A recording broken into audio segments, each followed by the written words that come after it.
Podcast Live, Season 2, baby. Season 2 premiere. Let's go. Word on the street. Word on the street. Word on the street. Mac Digital. Tap twice on the glass, then we back on the map. Tappers be tapping, tips be mapping. Old town buzzing, every corner got it cracking. Word on the street. They repeat what we caption. Tappers be tapping, tips be magging. Tappers be tapping. Dubaka on the back, room flown lit. Plans on the table, counting favors like paper. Every move real stable. Low brim, cold brim. We's the room in a second's ass. Talk cheap, game steep. Pay attention to the lesson. Tappers be tacking, pimps be macking. Whispers turn louder when the money starts stacking. Word on the street, every name getting traction. Tappers be tagging, pimps be macking.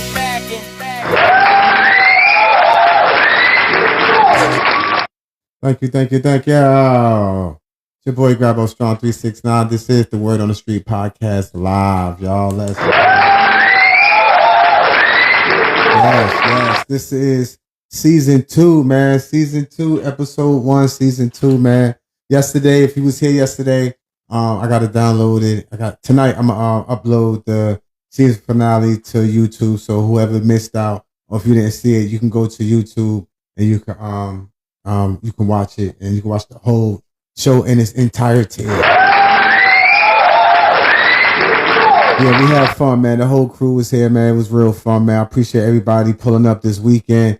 It was a weekend, man. I went live every day this weekend.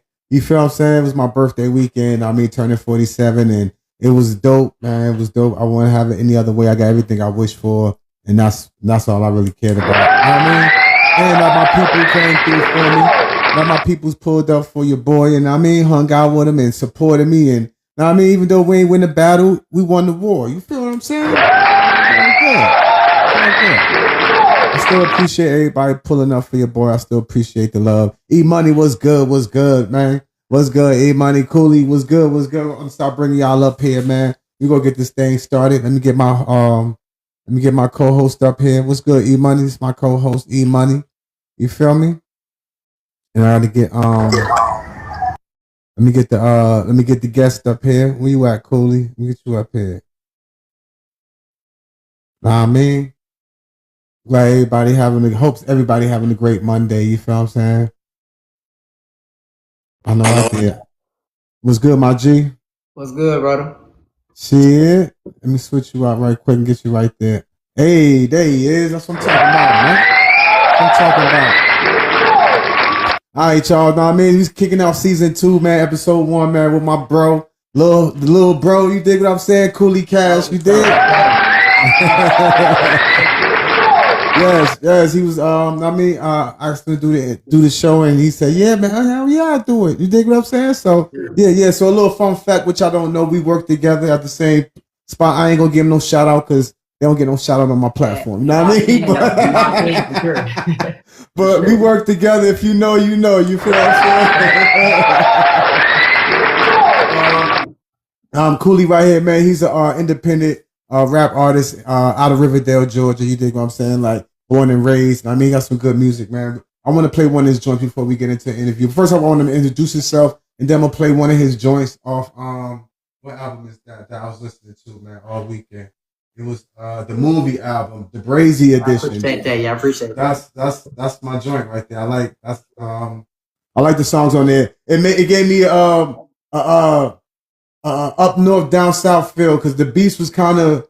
I like the beats. The beats was also in the bars. I know you was from down here, but it felt like he was working with an up north producer type. I appreciate that. You know what I'm saying? So that's why I kind of gravitated to that. I'm like, oh, I like this because it gave me that feel. You dig what I'm saying? So I appreciate that.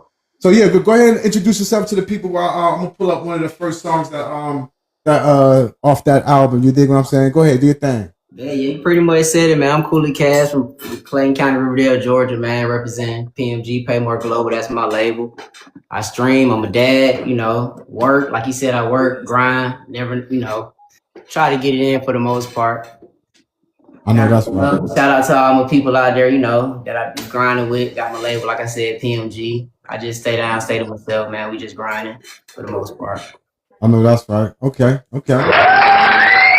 Yeah, The joint I wanted to play first was "Time to Shine." Like that's one of my favorites off the. Time to Shine. Yeah. A lot of folks like Time to Shine. Yeah, Time to Shine is fire. You wanna tell the people what when you wrote that song, like what was you feeling, like what was like the mood, like you know what I mean when you writing, because you know I'm an artist myself, I write, so you know you got to be in the mood to write certain music. So for this joint right here, what was the mood like? Time to Shine, basically, it's for any artist or anybody that feel like they're pursuing something and may feel like they ain't getting the exposure they may want, or just feel like it's time to shine in general. So that's kind of where I was. I was like, at the time I wrote it, I was like, I feel like it's my time. So at the same time, I'm gonna write this song and name it Time to Shine because it all made sense. So. All right. That's probably one of my favorite too. One of my favorite. Time to Shine, one of my favorites. Yeah, Time to Shine is dope. Like, all right, y'all, we about to get into it, man. Coolie Cash right here. Time to Shine right after this, y'all. We gonna get into the questions.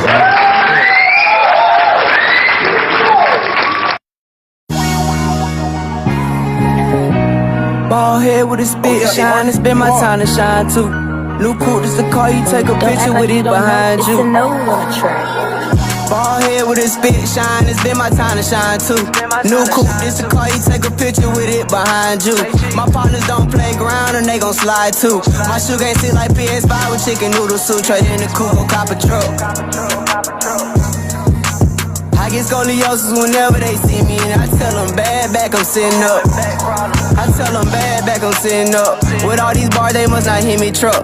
Call Georgia Power, how they switching up. COVID-19, they made me sick as fuck. Rap try to rob me, but I still would not give it up. I've been going hard for the longest, nigga, no go weed. I'm the hottest thing, smoking young dro with no seeds. No cavities and I'm sucker proof. I'm extra straight, that mean parallel. And I'll point this gun whoever I'm adjacent to. Mr. Clean have nothing on me when I get through. It's the no on the track. Ball head with a spit shine, it's been my time to shine too. New coupe, this the car you take a picture with it behind you. My partners don't play ground and they gon' slide too. My shoe game sit like PS5 with chicken noodle soup. Trade in the coupe, go cop a truck.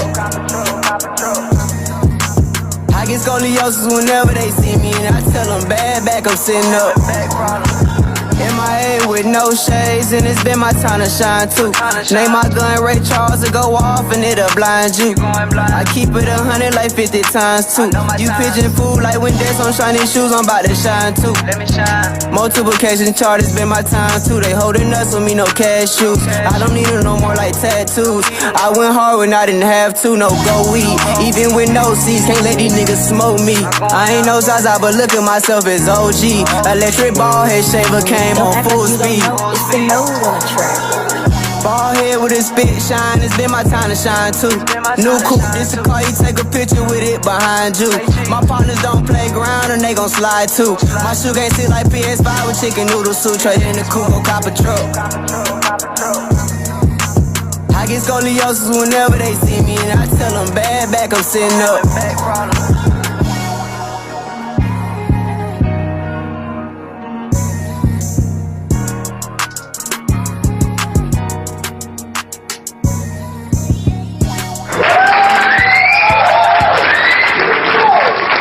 That was Time to Shine, made by Coolie Cash. I like that joint. I listen to that joint.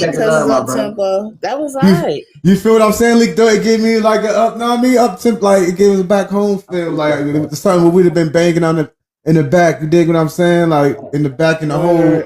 You feel me? Like yeah. I like love for sure. I appreciate the love for sure. Yeah, for sure. The whole album, man. This whole album right here. That's why I picked this album to showcase, because this I like this resonated with me. Like I like the other joints, they fire. All the joints is fire, but this one was my personal. This album right here is my personal favorite. You dig what I'm saying?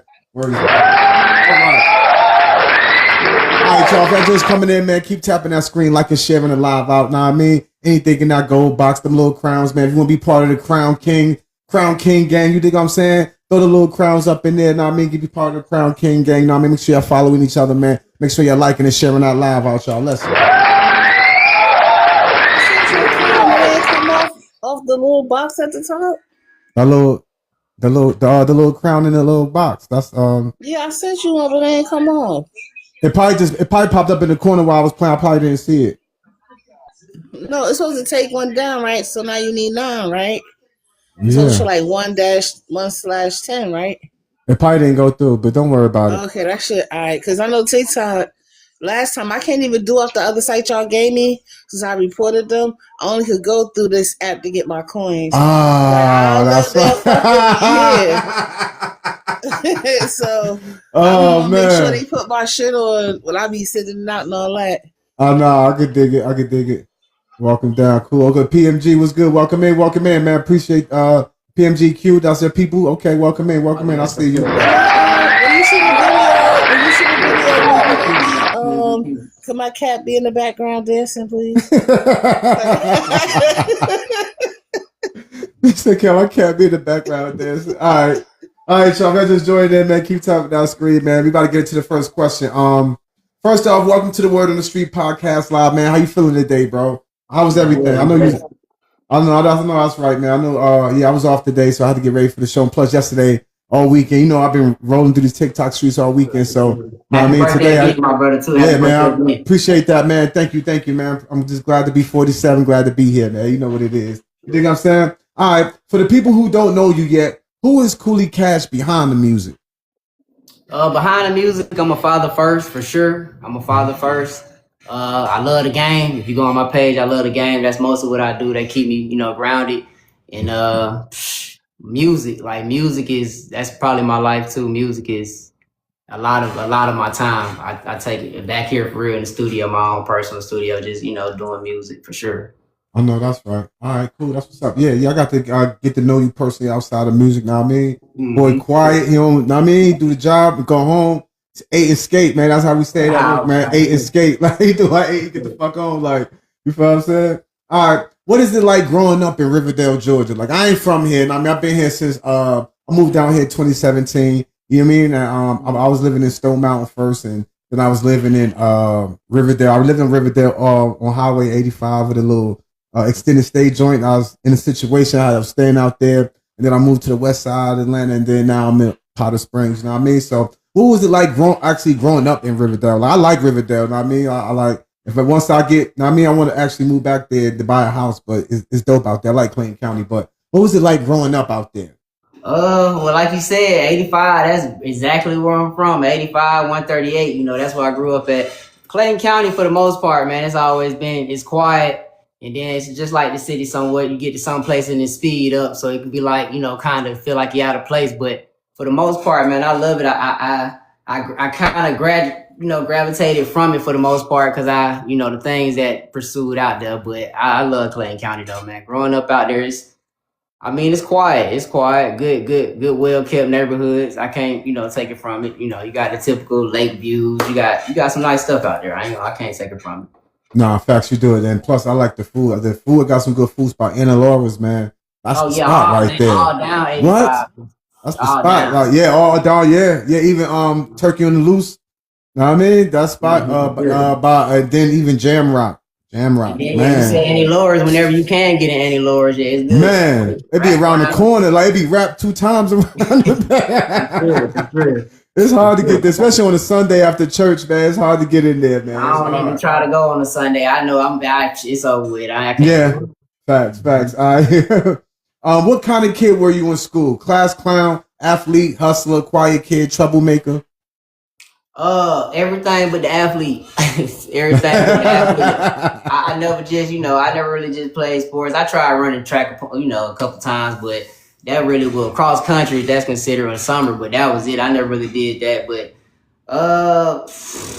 hustler for the most part. I was always, trying to get it some way in school because I always seen school as being. I love school though. One thing about it, I definitely love school. Like, school was the place to be for sure. Absolutely. I was a kind of a nerd myself, but the streets made me think otherwise. I wish they wouldn't, because after I became out of the street, that's when I started, growing into my own. It happened. Growing up, for sure. That's what I said about Clayton County. You just come growing up. I had to realize I love it, but I ain't got to be there to love it. So that's just what it came down to. Mm-hmm. That part. All right. What's one thing people misunderstand about you immediately? Like, when they first meet you, what do they get misconstrued about you?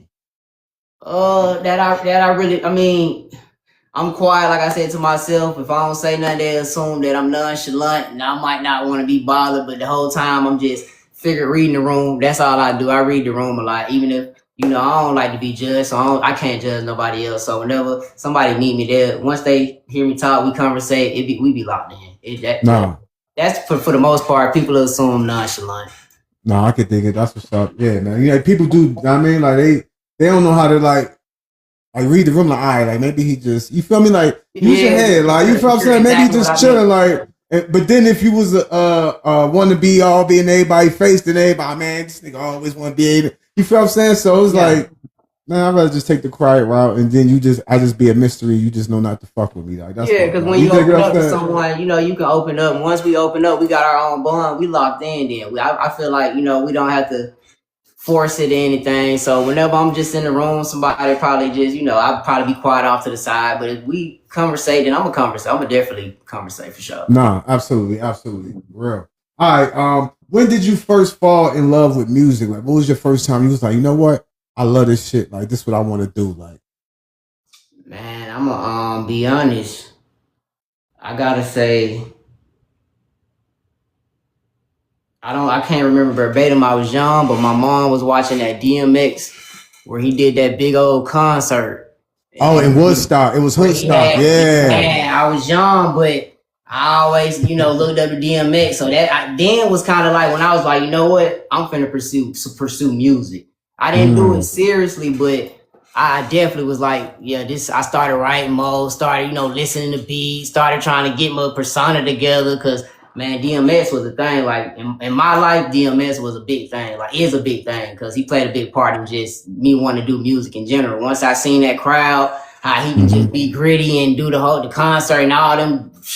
It was the next best thing to Michael Jackson, if you ask me. Once I seen, I was like, people falling out. So yeah, that's one of the things for sure. The biggest thing. And that's crazy. Like that's kind of weird. Not weird, but it's crazy because you from down south, but your influence was an up north rapper. You did. Sure. That's dope, though. That's dope. That give you. I mean, I'm like, okay, that's what's up. Like when you said that, I said, oh, I never heard that from a southern artist. Like, okay, up north, right? I mean, a lot of them. I mean, it's just my mom. Not to cut you off. My mom was big on music, all type of music. So she didn't really have all types of music. So so whatever I was listening to it. Oh, so it's whatever she liked it. That's what it was. Like, yeah, for sure. Okay, that's what's up. But too, for sure. That's dope, yeah. But DMX definitely was an inspiration to us, all of us too, man, up north. Like, you know what I'm saying? So, yeah, rest in peace to the dark man, for real. All right. Do you remember the first song or artist that made you say, "I want to"? Oh, well, you already said that was DMX. Who inspired your sound for the most part growing up? Like, was it like your own thing, or was it like, okay, I took a piece from this rap, I took a piece from this rap and kind of blended it and made it my own sound? Like, you think what I'm saying? Like, what was, like who inspired your sound? Like, what was your inspiration for how your sound is? Well, my favorite rapper of all time is Lil Wayne. So I'll be honest, I listened to a lot of Wayne growing up. Metaphorically, that's kind of like the route I go. That's why I try not to be in the box with some of my songs. So I would say Lil Wayne would probably have to be, shape that for me to do the metaphors and everything, just be all over the place and still have a good body of songs and Okay, that's what's up right there. Yeah, 'cause I fucks with Weezy too. I remember the old school Weezy from back in the day. For sure. You know what I mean? That's when he was with the Hot Boys, but when he started coming to his own, that's when I'm like, oh, okay. And I mean, I think it was the Carter 3. That's when I was convinced. I was like, when the Carter 3 and all the dedication mixtapes start drop, I'm like, okay, yeah, this boy's serious right here. Played a part in that too. If you listen, Wayne, a lot of Up North played a part in that too. So yeah, for sure. I go back to the Up North sound. Yeah, because we definitely had the South. We definitely listened to Hot Boys and Southern music, like Atlanta artists. We listened to the Outkast and Big Boy Andre. I mean, we listened to all that. T.I. We listened to Bone Cry. We listened to that. I was like, that type of music is when we used to go out to the parties and we get and just you feel me? We just just having fun, man. That type of music had us have fun, man. Like, you feel what I'm saying? So that music definitely influenced us too, coming up, man. The southern sound, yeah, that definitely influenced us. Like, you feel me? So shout out to the South, man. All right, what was the first song you ever recorded? Like, what was the first song you ever recorded? Like, I mean, when you first got in the booth, your first ever, you know what I mean? Like, was you nervous? Was it like, you know what I mean? Did you like how it sounded? Did you like how it came out? Like, So my first song really recording that the people was like, oh yeah, this hard. You probably got some. It was Good Gosh Shimoda, a song called Good Gosh Shimoda. And it wasn't my song. I was just there, doing stuff, having fun like everybody else. And I probably went maybe, I think, third or the last verse or something. And next thing I know, it's getting around the neighborhood and everybody like, oh yeah, bro, you did your thing on that song, which everybody did, but it was just like, for me, Good Gosh Shimoda was the one where it wasn't my song again, but I got on it and it was like, okay, maybe I got something. I'm gonna pursue, do something with it. Oh, okay, that's when you was like, you know what? I think I got something here. Like, you dig what I'm saying? Like, okay. Or at least that's what they was telling me, and I was just running with it at the time. They like, yeah, bro, you got something there.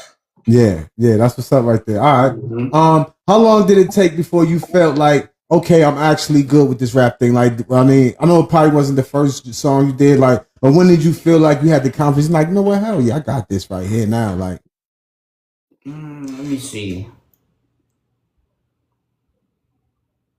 I got, and weirdly enough, because I could say, just to give you like a timeline, maybe, Good Gosh Shimoda, I was probably 12, 13, maybe. Okay. I would have to say around 15, no, I'll be lying. 17, 18, I probably started taking it serious.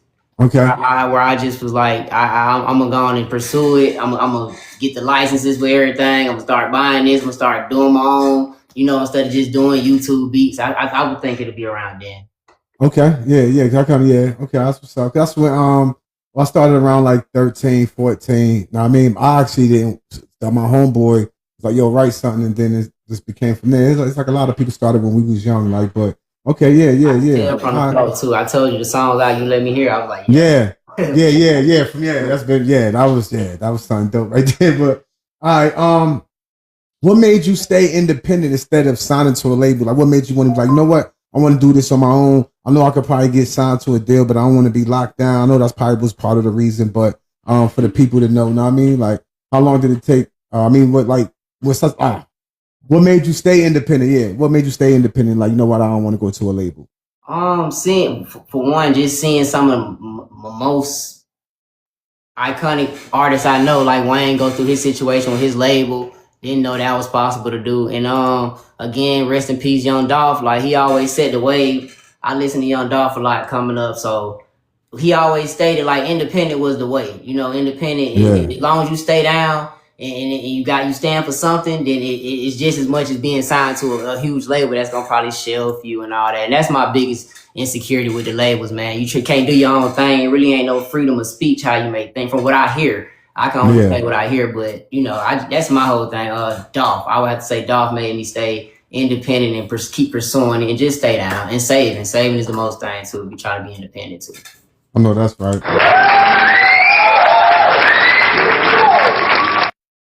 All right. What's the hardest part about being an independent artist nobody talks about right now? Like, you know what I mean? Like, you're not mainstream. Like, you got your fan base, you know what I mean? But like on a bigger scale, like, you think I'm saying? Like, what's the hardest part about being in the game, independent?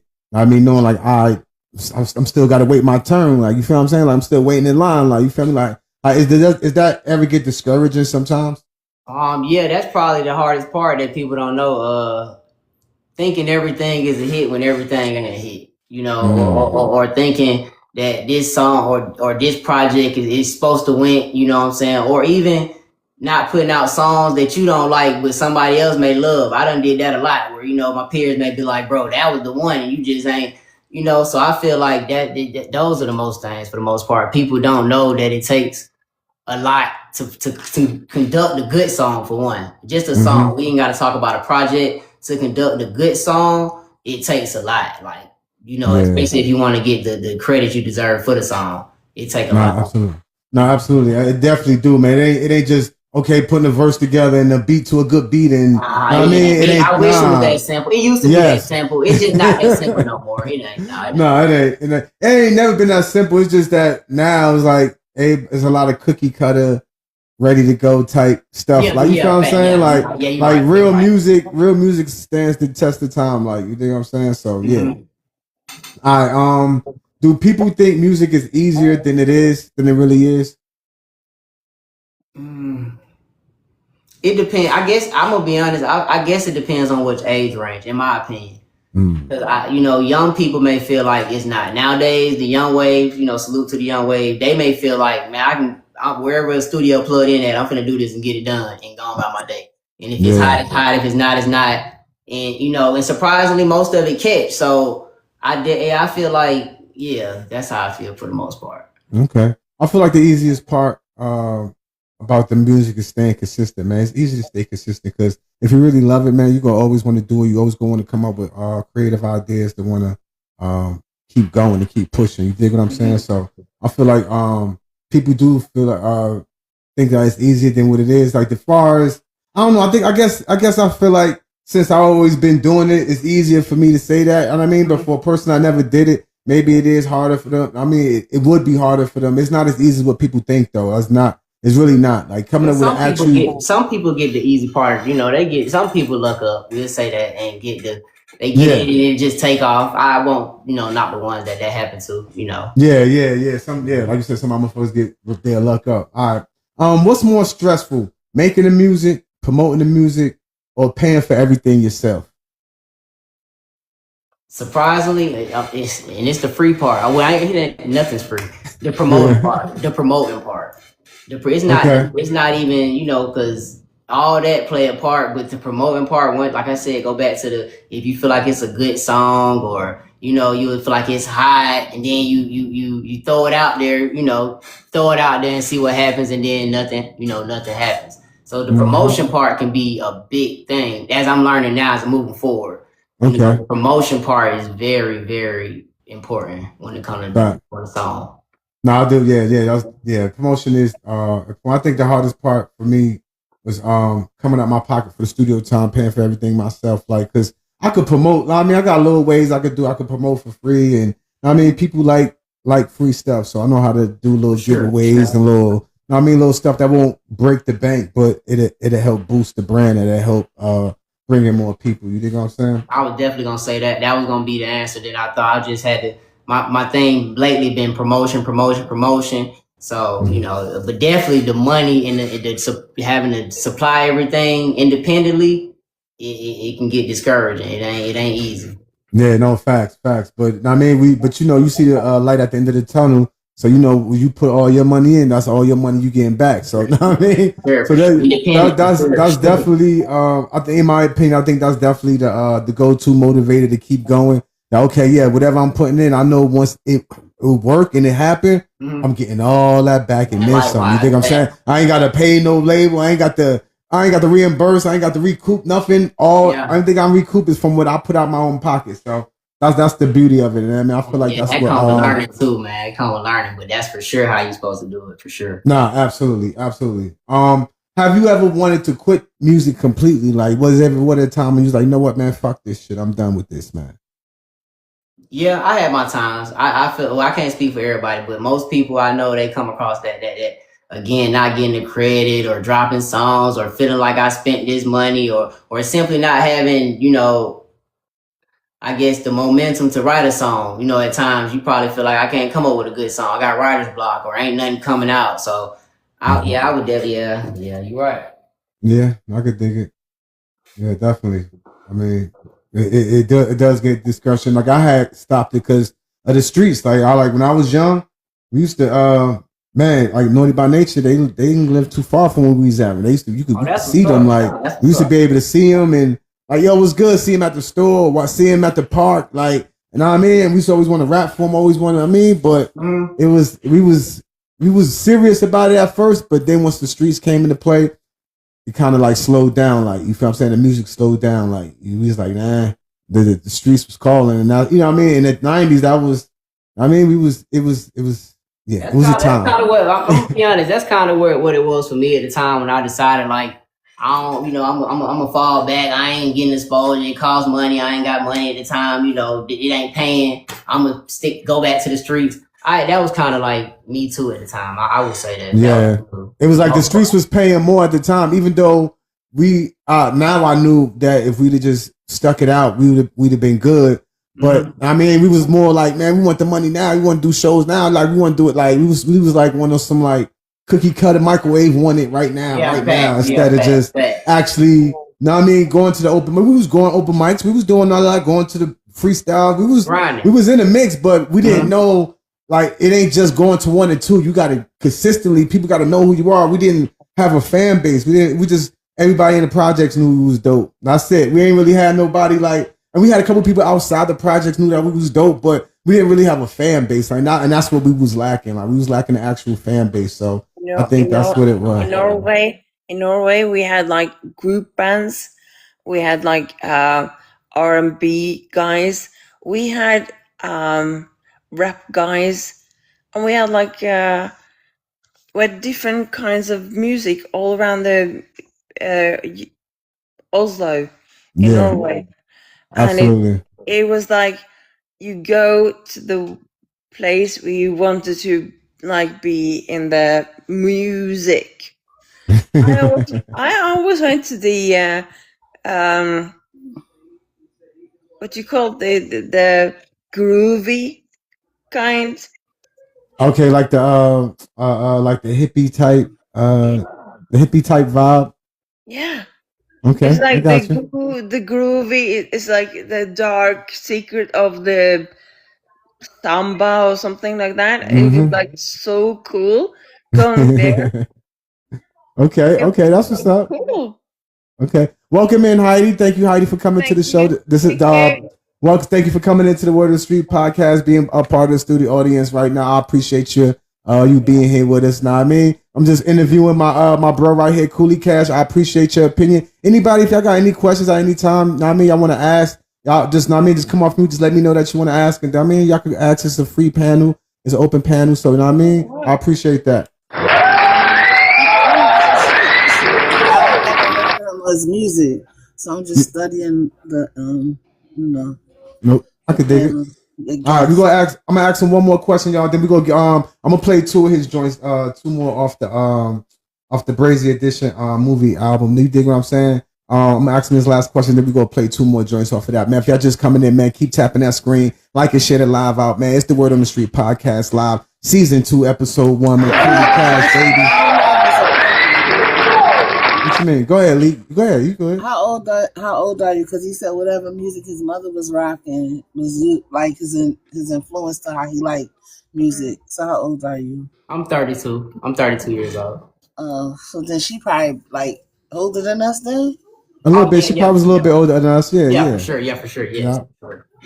Yeah. Because you know how their hip hop culture was in the like late 70s to 80s, then how it trickled down. And then he said Lil Wayne is his favorite artist. So that's why I was asking. I was like, maybe his mom was on some shit like we was in the 2009. No, for sure. I'm glad you listened to your. That's exactly how she is. So I was listening like, okay. All right, we're gonna get to the last question before we get to the next 2 joints. All right. What keeps you going during the slow seasons? Like what keeps you going when you just like in the writer's block, or you just, I mean, in a kind of a funk, or just in a slow season? Like what keeps you going? Man, my kids and my team for the most part. Like my kids, I look at them, they full of life, you know what I'm saying? They getting older, getting healthier, so they full of life. I look at them whenever I'm, in a slump, I be like, okay, bet, time to get up. My team, if I'm ever down, they gonna always be like, hey, bro, it's been long enough. Like, what we doing? Like, they be on me. So that's kind of where I be at with that, like the motivation, and the digital. I might be down, like I said, I look up for my kids, or I don't have my kids to look around. My boys gonna be like, look, bro, it's time to get back to it. That my team for sure, pay more. I know that's right. Get to it. You know what I mean? That's what's up. All right, y'all, we about to get into one of Cooley other joints. One other one I like. It's Love Me or Not. I like this joint right here. We about to play this joint. You say he from Georgia, right? Yeah, from Georgia. He give me so much of a West Coast type energy. Like a West Coast vibe, right? No, for sure. I got family on the West Coast, Cali for sure. I got family on the West Coast for sure. Shout out to Cali. I'm good. Like I don't see no South, no. I just keep saying West Coast, so I don't know. Yeah. I think that's what I was getting to when I first met him, like a little West Coast vibe. I got you. I can see it. All right, y'all, we about to get to the next joint by Coolie Cash, man. It's called Love Me or Hate Me. This is off the movie Brazy Edition. You can stream it on all platforms, Tidal, Spotify, Apple Music, iTunes, all that. Know what I mean? So Make sure y'all go stream that, man. Run them streams up for my little bro, man. Remember, the movie Brazy Edition. The movie Brazy Edition, Cooley Cash, and I mean KOOLIEKSH. I mean, make sure y'all get the right spelling.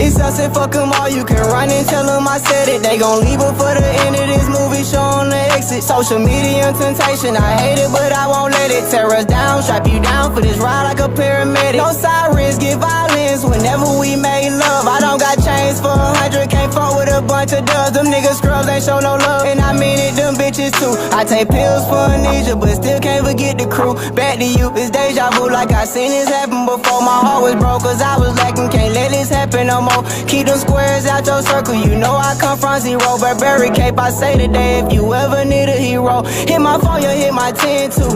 Get up and leave, give me no credit, that's what the end do. Recliner chillers in the air in the theater too. Let's make a porno, it's a horror flick, kill it too, kill it too, kill it too.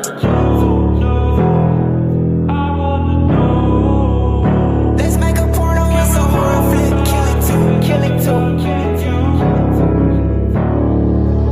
My middle finger, the ring finger. It's fuck 'em all if the pastor hating and fuck the preacher. I'm eating churches cause shit get greasy, man, fuck them people. If they dry hating like Popeye biscuits, then we don't need them. If you ask me, I say I'm really not a bad guy. I don't got one but can see the hate with a lazy eye. Already high, okay, then again, baby, maybe I might OD on your love is a drug and I can't lie. I keep it Petey, the pinky ring on my pinky finger. No J the pinky, but set it off just like Queen Latifah. Before I go broke, I robbed the bank, fuck a misdemeanor. And fuck 12 in that jail cell, got too many people. No felonies, but they telling you I'm the bad guy. Them people be in my review like when I back out. I smoke on drum, make the plug go into his stash spot. No time for guessing, just tell me if you love me or not. Love me or not.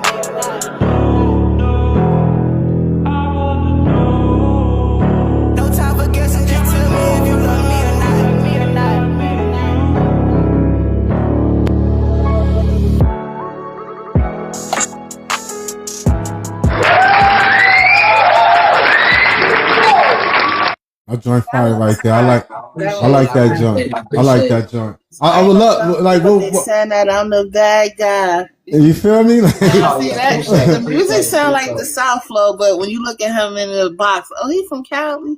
For real, I like that. That one was hot.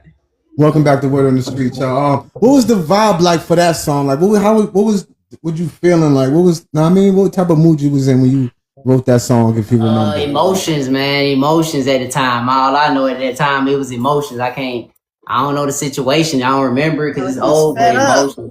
Yeah, it was emotions, man. And just, and what's crazy, that probably was the most streamed song on the project. So, you know, I guess. But that bag was different. I ain't been in that bag, since. I love the song for sure. But it hit people for sure. It's like a situation happened. He went in the studio, sat down, pulled a nice one. Like, these niggas got me fucked up. That's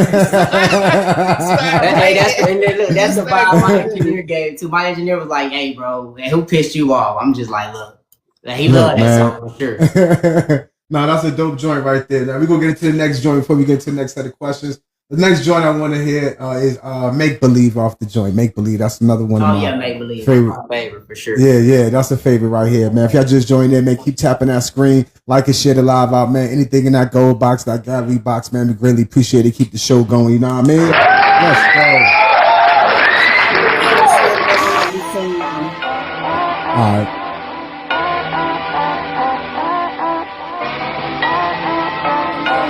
Hey, there you go. This a burner beat. Listen, all this pain I endure, they make believe. Heaven ain't gon' let me in, I got burner on the keys. My enemy been fucked up, my dog turned it into me. I ain't gon' let them sleep on me, but they can rest in peace. I'm smoking on this weed, it feel like I've been high since yesterday. My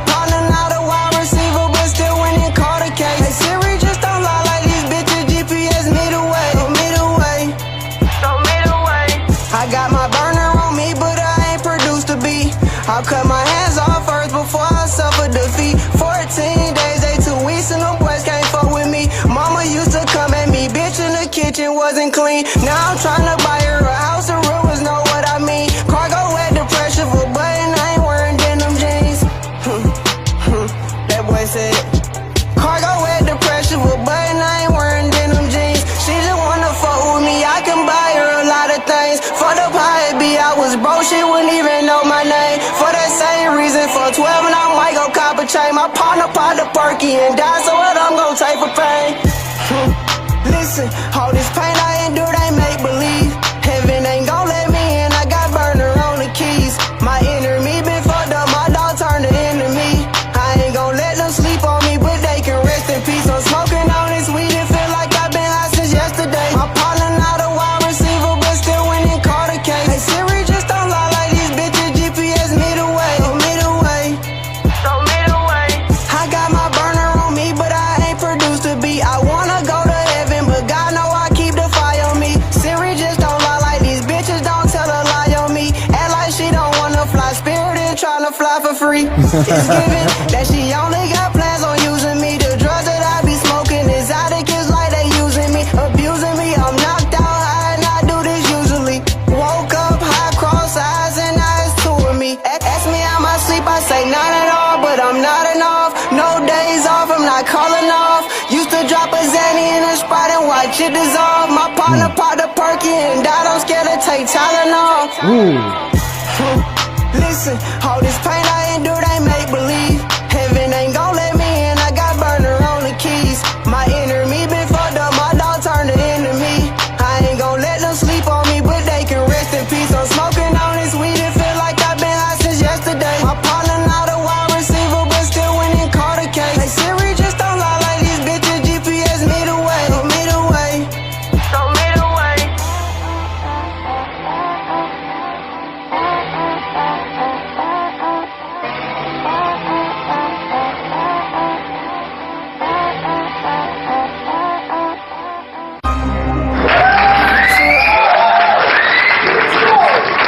That was fire right there. Appreciate it. Yeah. That's why I like this album. This album give me a whole, know what I mean? Outside vibe. We used to be outside. Really heard, welcome in, really heard, appreciate you. You dig me? So yeah. All right, y'all. If y'all just joined in, man, keep tapping that screen, liking and sharing it live, y'all. We trying to get to 60,000 likes, y'all. 60,000 likes is the goal right now. We got 51.7. You know what I mean? I also want to give a special shout out to everybody that came through on Saturday, y'all. We made it to 500,000 likes, y'all. 500,000. We got to 500,000 likes, man. You know what I'm saying? We had 30 people in a row, man. It was lit in here, man. It was lit, man. I appreciate that, man. Cause that comes from all of y'all sharing the live out, liking the live, doing all the things, man. Being great engagers like y'all are, man. So I'll shout out to y'all, man. Really heard what's good, sis. Welcome in. What's up? Hey, everybody. We chilling. I mean, I'm interviewing the broski right here, Coolie Cast. We just played 2 of his joints right now. Know what I mean? I'm gonna ask him another set of questions. We're gonna get into the next set of joints. Know what I mean? So, you know, you're always welcome to stay and hang out with us if you want to. All right, y'all. We're gonna get to the next set of questions. What's worse? Rappers with no talent or talent rappers with no work ethic? So that go back earlier to what we say it depends on the age range, because the younger crowd might feel like I don't need talent. I got money, you know, I don't whatever. I personally feel like the talent still got to be there, but that could be with my age, you know, being older than I am. I feel like, you know, the talent still got to be there. I'm not going to listen to you, but that's just me. You know what I'm saying? A whole another way. You got to listen as long as you look like you know, you got it going on. So, and I don't judge, you know, again. So. Yeah, no, absolutely. I think it's rappers with no talent, man. I mean, because a talent rapper with no work ethic, you can give him work ethic. You can inspire a person to be for him to get better as far as coming to the studio work ethic, because you could just be the example. Like, I mean, you can always be the example for a talented artist to have a work ethic. But a rapper with no talent, even if they got a work ethic, yeah, they got a work ethic, but the talent ain't there. So it's like, you doing all this, but you ain't really, know what I mean? Same way you got auto tune, they got auto rap. So they Yeah, you're right. Yeah, right. I'm building the whole I was about to say. I'm building you from the bottom up. You got no Yeah, talent. facts. No, for sure. Like for sure. Ice Spice, I'm building you.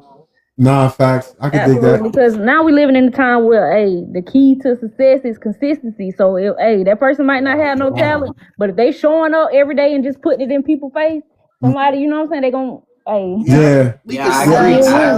I agree. Yeah. Somebody gonna be like, oh, okay, I'm gonna rock with it because they hearing it so much. They're like, okay, I'm gonna rock with It's it. like a project. You just I done seen people be in a room and you know not know nothing about rapping and be inspired and go just as hard as the person been rapping 10 plus years and you know, so you know it just depends on how you looking at it, I guess. No, absolutely. It definitely depends on how you look at it. Hell yeah.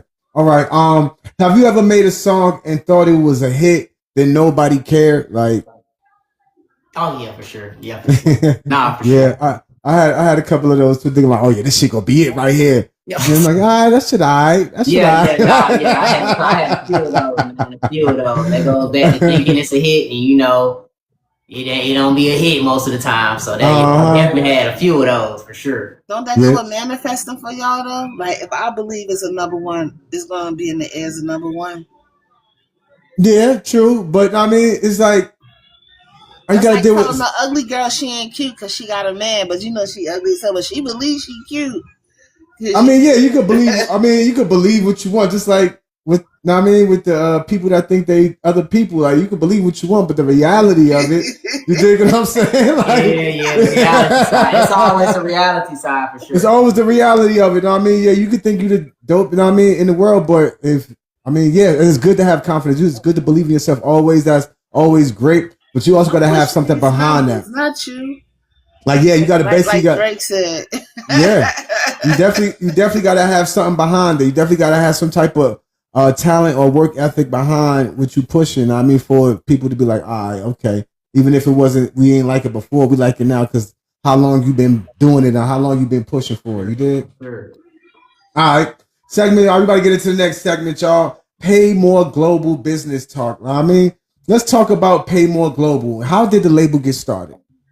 The label got started for us sitting around, man, and revamping, thinking revamp. Like, how can we revamp? Like, you know, sometimes it just ain't right, and you got to start over. It don't got to be looked at as a reset or a bad reset, I say, but it just depends on how we look at it. We were just like, you know what, Pay More Global, and you know, it came from just how can we do it every type of way other than illegally, basically. So pay more globally. You know, everybody, you go global, you gotta, you know, take it a step up, man. Leave it, you know, step along. So I know that's right. Go to clean, you know, clean name and stuff. So okay.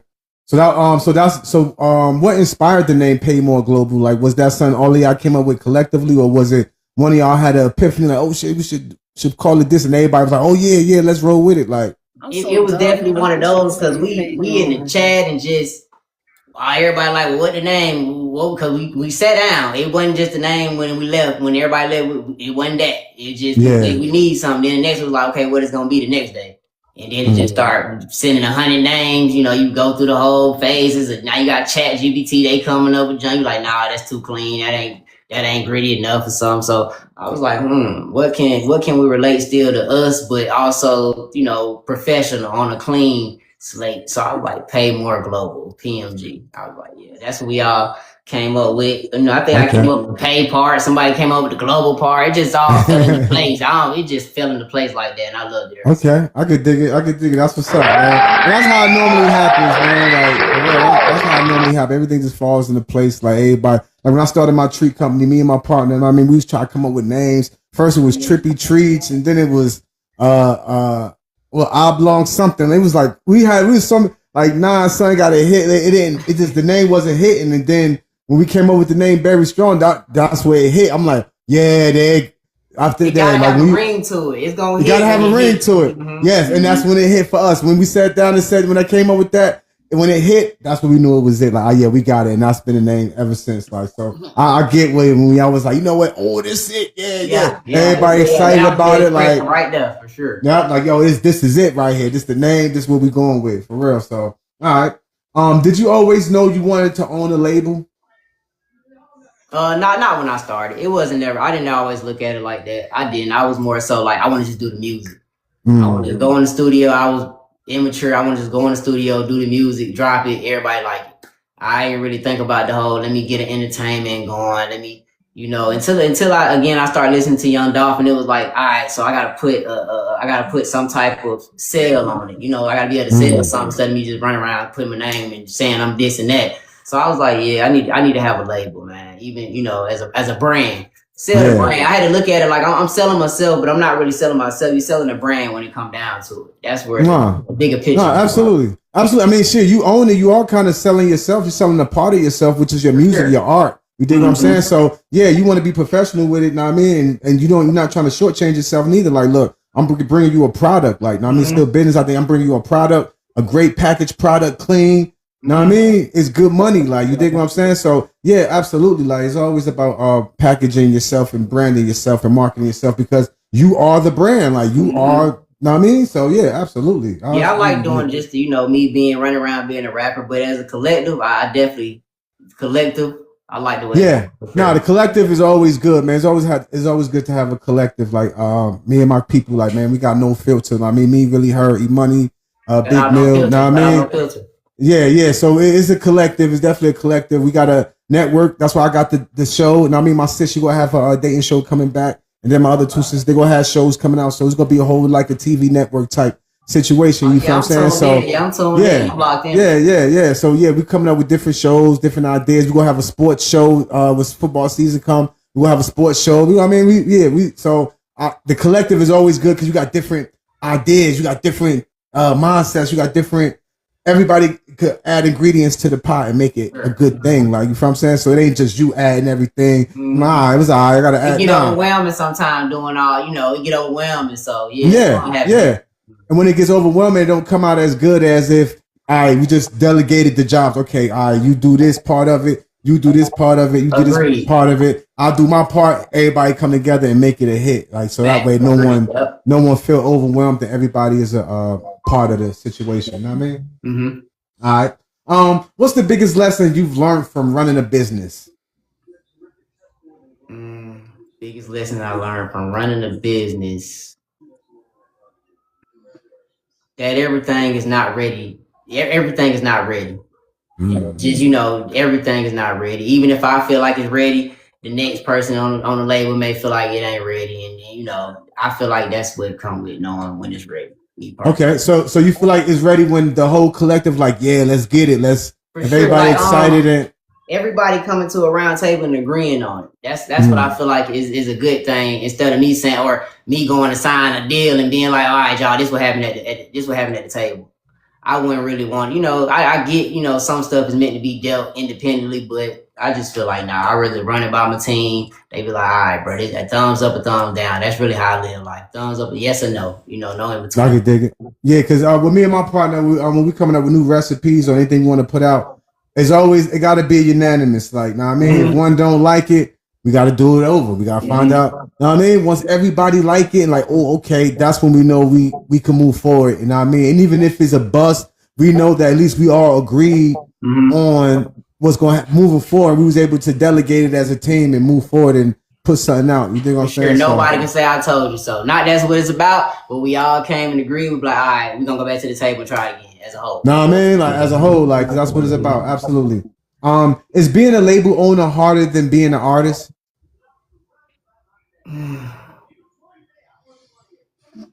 I can honestly say, no, because my team put in the effort to help. You know what I'm saying? So I don't have to, basically, I'm not the only owner. It's three of, they help put in the work to say, hey, we own two. We own as a collective. They put in the work. I definitely feel like it's easier as a collective to do it. Okay. I could dig it. Welcome in, PMGQ. Welcome in. What's the word? I'm wanting to invite you up, know what I mean? I know that's your partner, know what I mean? So, I have to bring you up on the audience, know what I mean? For more support. Hey, PMG. For sure. That's my co-host, Bust Down Kitty, you dig what I'm saying? That's my co-host right there. That's my sis right there. Know what I mean? My other co-host, E-Money, next to her, you dig what I'm saying? And then my sis right here, really her. Make sure y'all follow each other, man. Let's all be a community. all about us. It's all about one community in here. You know what I'm saying? PZ1, welcome in, man. Thank you for joining the studio audience. Appreciate you. I just followed. Word. PMG. All right. That's what I'm talking about. What's the difference between an artist mindset and a CEO mindset? What's the difference between? That's a good question. That's a great question. I'm gonna be honest. Like I told you before, like the whole Wayne going through his trial and tribulation with Cash Money. I kind of had to learn then, like it's even possible to go through that. To be honest, on the business side, because I'm gonna be honest. I was like, oh, this the best label, everything, everybody happy. You can't get no better than Cash Money until just using them as an example. Until it happened, and I was like, but I had to also really, because again, Birdman is my favorite CEO. Period. Like, throw that out there. But again, I mentioned Lil Wayne, my favorite artist, so I kind of had to look at both sides. You know, somehow you got to put yourself in this shoe and put yourself in that shoe and be like, like he, you know, I probably would have did that from what he said, and I probably would have did that in his shoe because I was frustrated. So yeah, that's much more so I'm at with that. For okay. Respect on his name. He don't care. That's fine. Put some respect on my name. Facts. I think the difference, in my opinion, the difference between an artist mindset, artist mindset, you're more on the creative. You're more creative. You want to bring up something new. You want to be able to be the trendsetter. You want to be able to, for your music to transcend over time. Now, I mean, that's the artist mindset. But the CEO mindset is everything else behind the scene, the videos, the lighting, how if I need dancers, if I need this. So I think a CEO mindset is more business oriented. Not saying the artist mindset is not business. I think more artists nowadays in 2026 are more business minded than the artist was back in my. Now, I mean, back in my day, you think I'm saying? But a CEO mindset is you got to be able to. I believe in this artist. I got to put everything I got behind this artist, and I mean, and put the bread up for it too. At the same time, you got to make those hard decisions. Sometimes the artist may not like the decision that the CEO makes, but the CEO, you got to trust the CEO, knowing like, okay, he's making a decision for the best of the label or the best of the business. So I think a CEO mindset is more. I'm not saying it's hard to have, but it's just the position of being the CEO is more because you got to make them tough decisions. Yeah, I think, more like being a dad. Now, I mean, you could probably you could relate being a dad. Sometimes when your kids know you have one son, or you think you gotta say, sometimes you gotta say no because you know it's not good. It's not good for the collective. It's not counterproductive to what you trying to produce for us, having healthy and good children. You think what I'm saying? So I feel like being the CEO mindset is kind of like being a parent in a way because you gotta. I mean, you don't want people all up in your videos, dancing all on stage, jumping around. You gonna come be like Suge, like CEO, and you gonna be, the artist like Puffy. That'll go down in history as the greatest line ever, right there, for real. He wasn't lying, bro. He wasn't lying. Have your friends or artists expected free handouts because they know you? Yeah. Like somebody like, yo, let me get a free verse, or let me, know what I mean? Or do this free show for me, or do this, yeah, it'd be like that. It do be like that. Especially when you probably you may feel like you putting just as much work in, or they may feel like they putting just as much work in, and they ask, no, I don't got the time, or I asked and they don't got the time. I did, yeah, for sure. Mm-hmm. And it's different now because when we was pushing our music, we had to have CDs and press them up and physical. Mm-hmm. Know what I mean? So if somebody asks for a free, let me get a free, know what I mean? But now I feel like you can kind of relieve all that because it's streaming now. It's all digital, so I ain't got nothing to give you. You got to go stream it. So either way, I'm gonna get paid either way. So you're right. Know what I mean? Like you ain't gonna get nothing for free now. Like you ain't no physical copies. Yeah. So ain't no okay, here. I mean, I got you. Nah, bro, you gotta go stream it. Whether you go stream it on YouTube, Tidal, wherever, I still get paid. A stream is a stream. I get paid regardless of how much it is. I get paid. So, but back in our day, we had physical copy. A lot of the guys that rapped in my hood, they had physical copies. Mm-hmm. So we had to buy them physical copies. I still admire that drive. That drive, just the whole having to get up and physically get out your bed, and if you really want to hear this, you gotta go inside, wait in line, and them times were good. Them were good times. That's when if an artist was able to sell 500,000 back then. I mean, that's physical albums. That's physical people going to buy it. Like that's a what? Just imagine Michael Jackson. So and Thriller was came out in the 70s. Like wasn't no streaming and nothing like that. He sold 45 million copies of a physical album, like one album. Like you feel what I'm saying? So man, that's a whole nother grind right there. That's a whole different grind in my opinion. Like, I mean, not don't get the game fucked up. I love it now. We could just stream. I ain't got to be outside and like, oh yeah, nah. I could just push it out on here, and I mean, they can go stream it. It's easier now to you feel me? It's way convenient now. It's convenient now. I say it's convenient now. Yes, it's more convenient because I can sit right here in front of the camera, promote my music, and push it out there. And you feel what I'm saying? I ain't got to be outside. Like I ain't got to be outside, right? If I don't feel like it. All right. How do you separate friendships from business? Knowing what and who gonna pay my bills when they do. It don't be no simpler than that. Just you know. Now, if you gonna help pay this bill when it's due, then you a friend of a friend. But you know, when it comes to the bills, the business, you know, them two words is kind of the same. So that's kind of how I separate the two when it comes, you know, the business side. I gotta make sure I do right for my bills. Yeah, never nothing personal. Yeah, it's never nothing personal for the most part. Facts. Never not personal.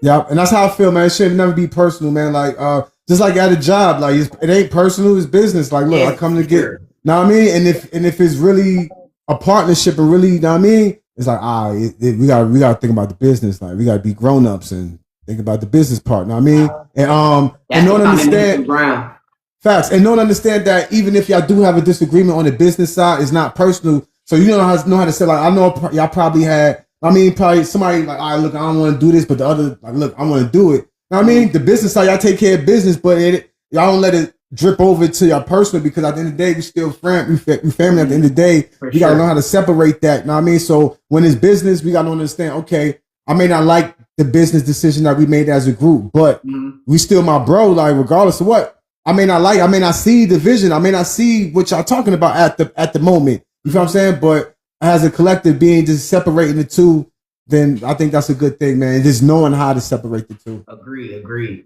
know what I mean? All right. What's one thing independent artists do that kills their own career? The main thing is give up on themselves. Just, you know, you never know. Tomorrow it might be the day, and you stop today, so you don't know tomorrow, you know. You don't know what tomorrow gonna bring. So I feel like giving up on yourself, you know, even with anything, like I feel like a garden always got room to grow. So if you don't make it in rap, hey, PMG we going real estate, or we gonna do something. We gonna grow. It's all about growing. That's why Paymore is global. We gonna keep, you know, we gonna do it. It's a name. It's a unisex. It's like a name that's you could use it for anything. Like even if it don't work for the music, okay, like you said, real estate. If it don't work for real estate, we got horse breeding or whatever. We could just always, I mean, use the global. name. Just thinking global, not thinking inside the box. Thinking global. Facts. Global is outside the box for sure. Facts. Nikki T, welcome in. Nikki T, appreciate you. All right. Have you ever invested money into music and regretted it immediately? Have I ever? I have. Going back to the question with the songs, the hit I thought was a hit. You know, shout out to the CEO PZ1358 in here. He's definitely in the broke queue. That's who at the table. Definitely had to let me know, like, hey, you know, this one's one of the best. And that's what came with the business. You know, he had to tell me not from being my friend, because, you know, yes, man is surrounded by you. You know, that can also bring down the whole kingdom. Yeah, that's fire. Yeah, that's good. Yeah, that's hard. Yeah, that's, you know, sometimes you gotta have them people around you like, not so much, you know what I'm saying? But we can try it. You know what I'm saying? If you feel like we gonna try it, but in my opinion, it just ain't. Nah, facts. Yeah, I could dig it, man. Many times I've invested money, not even just in music, just in something I like. But it always don't pan out. That's the part of taking the chance. Know what I mean? And you learn from it. That's my thing. Time. Like I put a lot in that song, particular time. I had to go out in Atlanta. It's hot, sweating. We trying to get it good. The video ain't turned out. It was just a lot of. Well, it was, you know, it was one of the situations where he didn't say I told you so, but it was like, look, bro, we tried it. Let's go ahead and, you know, and it worked. You know, moving forward, it was like a good decision for sure. Facts. You know, sometimes you gotta know when to cut your losses. Like, you know what I mean? I had to take responsibility for sure. Nah, facts. I could dig it. You always dead. That's the main thing. For real. What's harder, working a 9 to 5 or chasing music after work when you're exhausted? Chasing music after work when you exhausted. I don't work myself with these jobs. I don't be look. They supplying what I got going on outside of that, but I ain't finna let them stop me what I'm trying to do outside of that. So Facts. I don't go in there and be all bent over and out of shape. Believe it or not, I go and have a good time for 8 hours. And I go home. I don't can't let them stress you. You gonna grind it, then you gonna cry about it. When we talk, I said, dang, you got a lot going on. The same thing you told me, it's a lot. You don't never know until you talk, you conversate. Facts. For sure, yeah. Absolutely. Yeah, but I let the 9 to 5 fund what I'm doing now. Like, you feel what I'm saying? Like, the Word in the Street podcast, you feel me? It's been something I've been wanting to do ever since I've been on here. I always been wanting to interview my girl. Ever since I've been on the app, I'm like, yo, when I take it there, I want to interview people. I want to have like an interview, Arsenio Hall, Rap City type. Great show. Great show. Last couple shows I've been in. Great shows. Yeah, man. So I appreciate that, man. So that's me pushing the envelope for my craft, in my area. You dig what I'm saying? Like, I do music too, but it's more like I want to do more of like soundtracks and stuff like that. I ain't really into the artist side of it. You dig what I'm saying? Like, I'll do a couple freestyles and I like doing a couple videos here and there, but this is what I want. This right here. This is what I want to do right here. I'm in my older age and I want to be doing this. Know what I mean? So I appreciate you being able to do the show too, man. Shout out to the whole movement, man. Y'all in the building, PMG. Shout out to the whole movement, man. I definitely appreciate you, big dog. The global way. You already know. The global way. That's what I'm talking about. Yeah, man, you already know, man. That's what I'm here for, man, to help push whatever y'all got, man. Whenever y'all want to come back and, you know what I mean? Y'all want to come up and we definitely get interviewed. Yeah, we go get family, man. You know what I mean? Anytime, y'all. How do you balance work, business, family, and music without losing your mind? So how do I, hold on, repeat it? Oh, how do you balance work, business, family, and music without losing your mind? At the end of the day, by me looking at it, I love it all. At the end of the day, I love it all. Now, granted, the family never can stop loving them, but the music side of it, the business side, the day I stop loving it, then we'll know, but I love it all.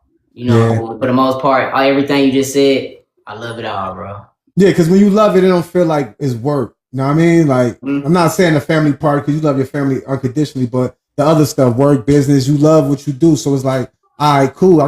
It ain't like it's stressing you out. Like I gotta be here. It's like, nah, this is what I want to do. This go feed my family. This go be what I do in the end. It's my end game right here. You feel what I'm saying? So yeah, I'm digging that right there. If y'all just joining in, man, keep tapping that screen, liking and sharing it live, y'all. We're gonna get into another joint right now that I want to play, man. I want to play TOTM off the Block Edition album. I mean, like I said, it's my favorite album, so that's why I'm playing joints. Appreciate it, bro. We about to get in the TOTM right now, man. Keep tapping that screen, man. We're almost at 100K, man. Like and share it live out. I mean, it's word on the street, baby.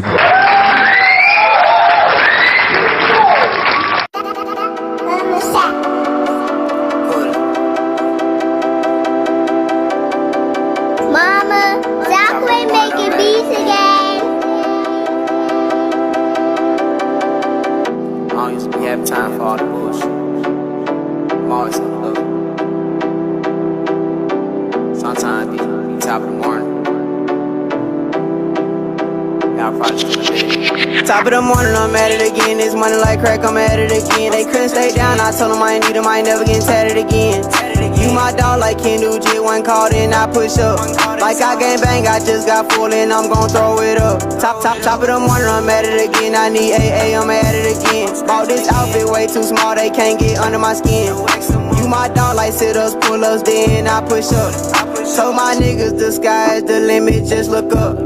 Top of the morning, I'm at it again. This money like crack, I'm at it again. Them niggas, they hated while I was getting tatted, I ain't never gon' need them again. Too much weed, I'm sleeping again, it's only 5 p.m. Been up since 5 a.m. and they was sleep, I ain't nothing like them. I need AA, I'm at it again, I think I'm scratching again. I swear the hate just like the flu and I can't catch it again. I just love work, ain't no days off, I'm right back at it again. This shit like Legos, I fall off, then I'm gon' stack it again. Oh man, I think about money, it seem like all day. My girl said she can only count it but one way. What you mean? I'm fresh just like the preacher on a Sunday. Shot my shot at Sister Shirley, they took my gun away. Top of the morning, I'm still thanking God for another day.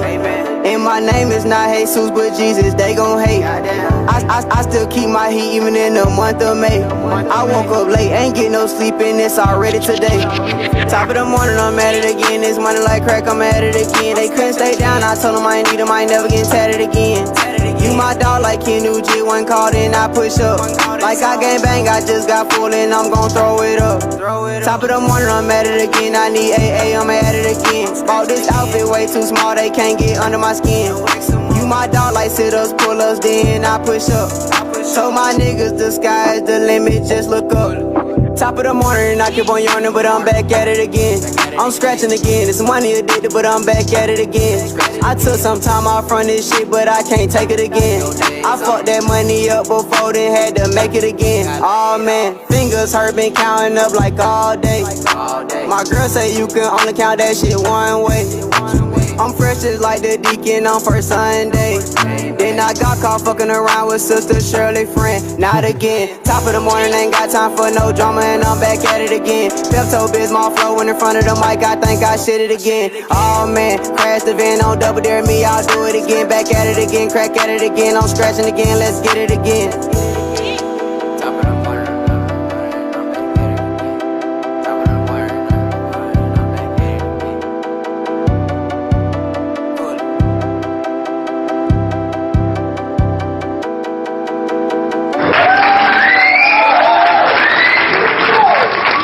I was Top of the Morning right there by Cooley Cash, man. Off the movie. I'm telling you, this album right here, y'all need to go. Y'all need this need to be in rotation on your playlists is on all streaming sites, man, even on YouTube. I mean, for the last when we get to the last joint I'm gonna play is 1,000 Tears. That's one of my favorite joints on there too. Is it on one of the albums or is that just on YouTube? Just a single. I just dropped the single for 1,000. That was just a single. Okay, so I'm gonna go to YouTube for that one. Okay, all right. So I'm like, damn, where was that? Said it ain't on the albums. Like, wait, that's the joint right there. It's on platform. It's just a single though. It's on platform though. Okay, all right, cool. All right, so yeah, that's gonna be the last. That's man, y'all that joint right there. If that don't make y'all a fan after that, man, even this joint, a couple joints I just played should make y'all fans alone, man. Like I said, this album, the movie, Brazy Edition, I listened to all of them, skimmed through all of them. This one was I like the best. I like all of them, but this album is my personal favorite. So yeah, this is definitely on my playlist right here. So that's why I'm playing songs over here because it's giving me an up north vibe. Like definitely. Definitely. All right. If I just joined in, man, keep tapping that screen, man, liking and sharing the live out. All right. You're a father of a son and a daughter. How did becoming a dad change you? It slowed me down in a good way. Only because before you had kids, you think I'm on top of the world. Can't nobody touch me. I can't be stopped. And then you get kids and you stop. You just gotta reevaluate, rethink, get your life together. So they kind of slowed me down for the good side of things. I know that's right. I could dig it.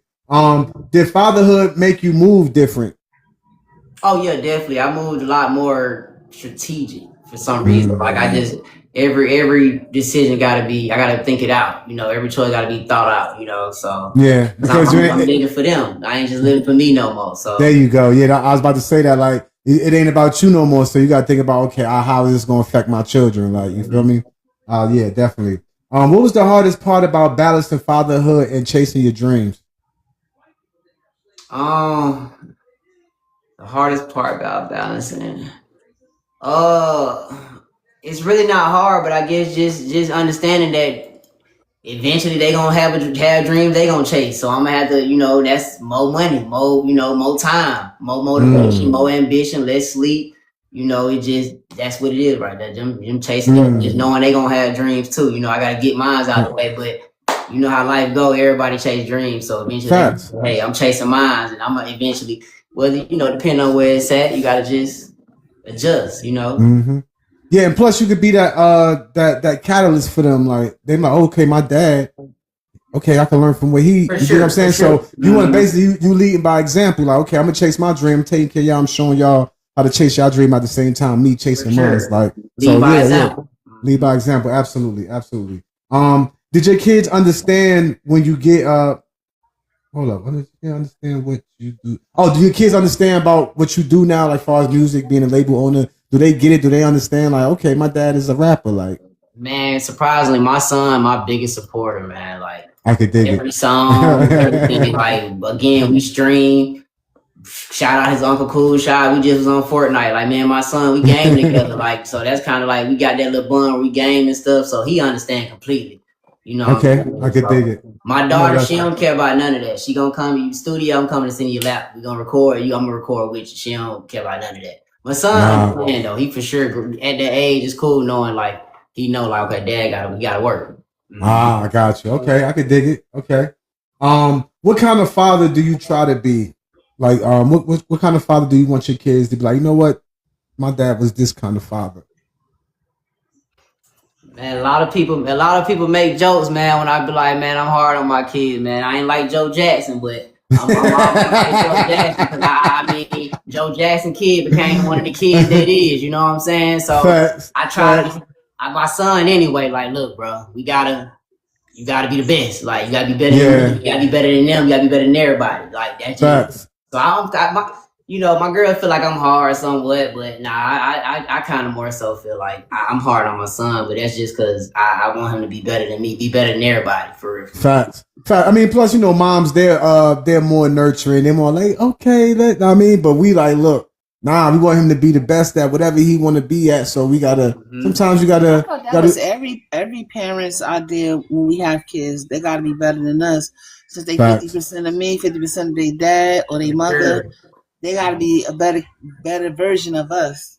Facts, absolutely. We did something wrong, or that just be in the back of your head, like what I do wrong. Not saying for the parents that because kids they do they have their own mind. I do that all the time. Like I felt when something happened away. Man, me too. You be hard on yourself, but something because our kids is way more comfortable than what we had to go through. They don't have that pick up your pants and figure it out type situation we had growing up.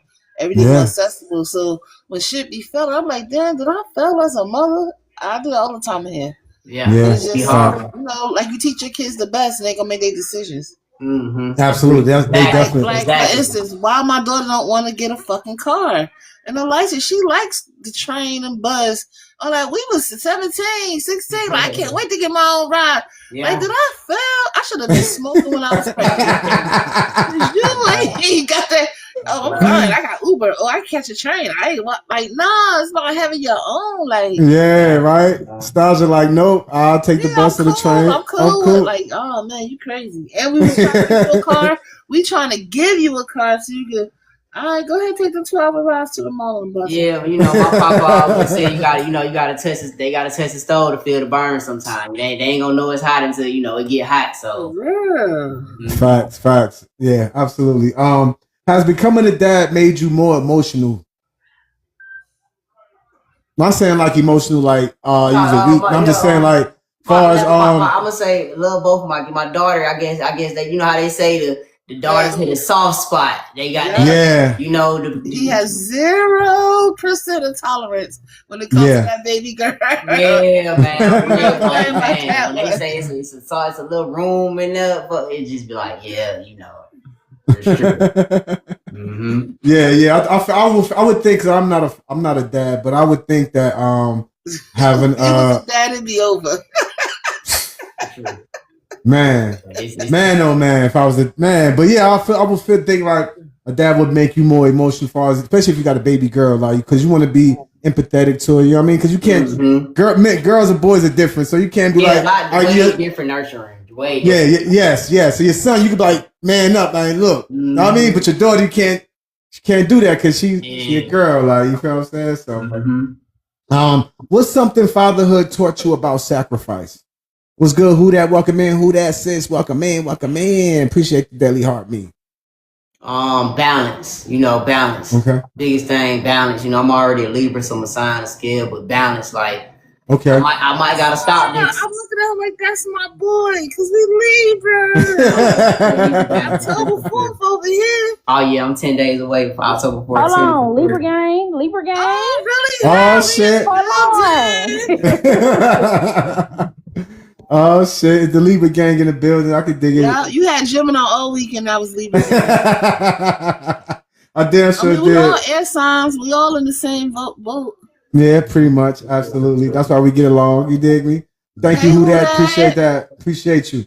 Yeah, but just balance, man. Balance and knowing like if I might be doing a song, I might gotta go help with something. I gotta balance it out. I gotta make both of them work. Sacrifice, stop this, get back to this, go do that, come back to this. Just about balance for me. For real. No, absolutely. I agree. What lessons do you want your daughter to learn from you?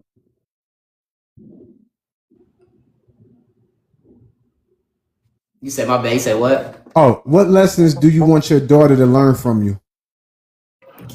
I guess the same for both of my kids, but more so, her it's hard work. Just work hard for whatever you want, because it's a lot of females doing their thing, and they working hard doing it, so anything you want to do, you got to work hard. You got to work. Definitely got to teach her work twice as hard as the man. You got to, that's just, even though I'm a man, your daddy telling you work twice as hard as the man. That's how you gonna get ahead, so that's Absolutely. For real. Absolutely, I agree with that. Definitely. Have you ever felt guilty spending time on music instead of with family? Let me see. Have I? Yeah, I have. It'd be time I be in the studio, go in studio session before I have my own studio. I gotta go pull up and spend more so time over there, hours, because I'm taking advantage of the time that's being offered, and I'm here late is way late, what I'm saying? My kids be asleep probably when I get back, and I see them the next day. It can get brain consuming sometimes, but I try to balance it out though. No, I could dig it. That's what's up, man. It's always a good when you can balance it out. And I know it's not easy, like, because the kids, they don't care about you being a rapper. They don't care about that. I want to hang with my father. I want to chill with daddy. I want to play Fortnite with pops. Like, you feel what I'm saying? So you definitely got to have that balance, man. For real. And they go see it when they get older. They go be like, okay, they're going to start filling in the blanks, because it's probably a lot of empty space right now. Oh, yeah, for sure. That's how so when they get older, they go be like, oh, okay, so this is what happened there. It's going to start filling in the blanks. It's always going to start making sense.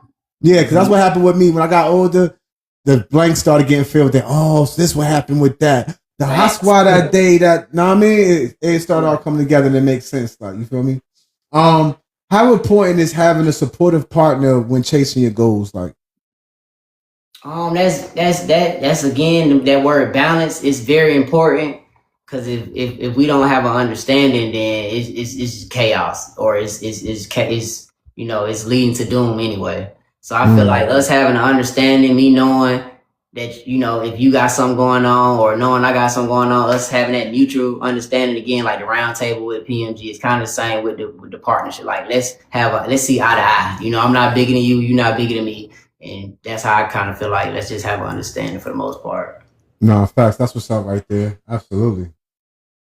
All right. What's harder, performing on stage or dealing with your kids when they going through when they in their feelings and they want to act out, and sometimes or they want to. It's the kids part. The stage ain't really much to it. Do it, get off. But the kids, it's full time. It's a lifetime job. So yeah.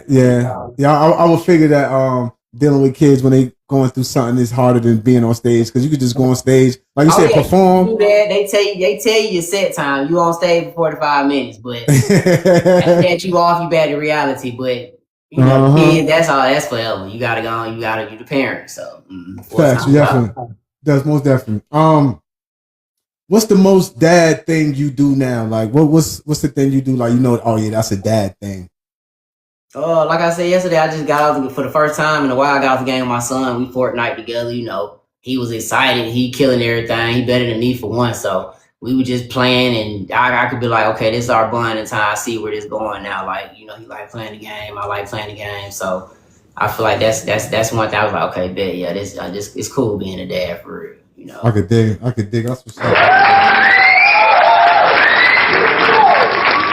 All right, we'll get into the next set of questions, and then I'm gonna play 1,000 Tears, because a couple of these questions is about the song and what inspired it like that. If y'all just joining in, man, keep tapping that screen, liking and sharing live. But before we get into the next set of questions, I'm gonna play the next joint right here.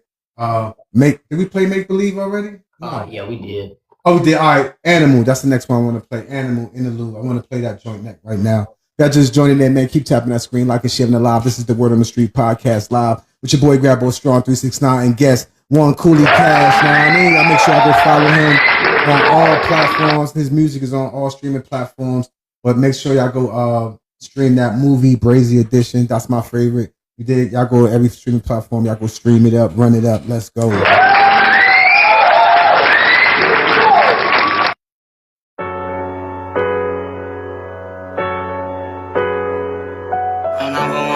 Okay, cool. Lost my dog to it too.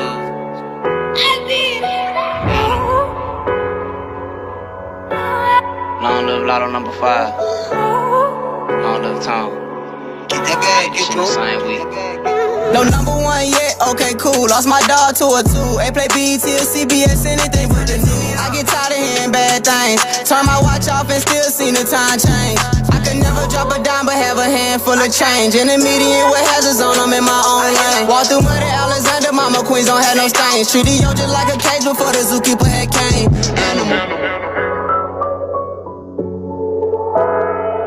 When I record, it's like a roar, but I ain't lying. I'm just living a life cause it feel like everybody dying. Turn the TV on, turn it off, no channel 2. I got some cousin neighborhood, the tip of these bullets blue. They took them laces out my shoes, but I ain't tripping. Like I'm Paru, I need a cane for all this pimping. My index finger got eczema, the way it's itching. I might as well get a pit bull the way she bitching. I bought some 30 rounds, she say I bought the wrong extensions. These monkey nuts and banana clips, like who you kidding?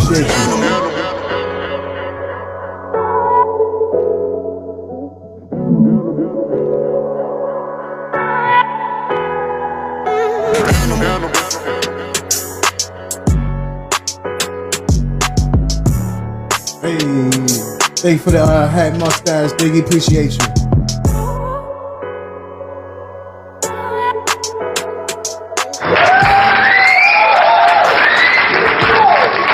Yo, the production on this album, dog. A1, man. A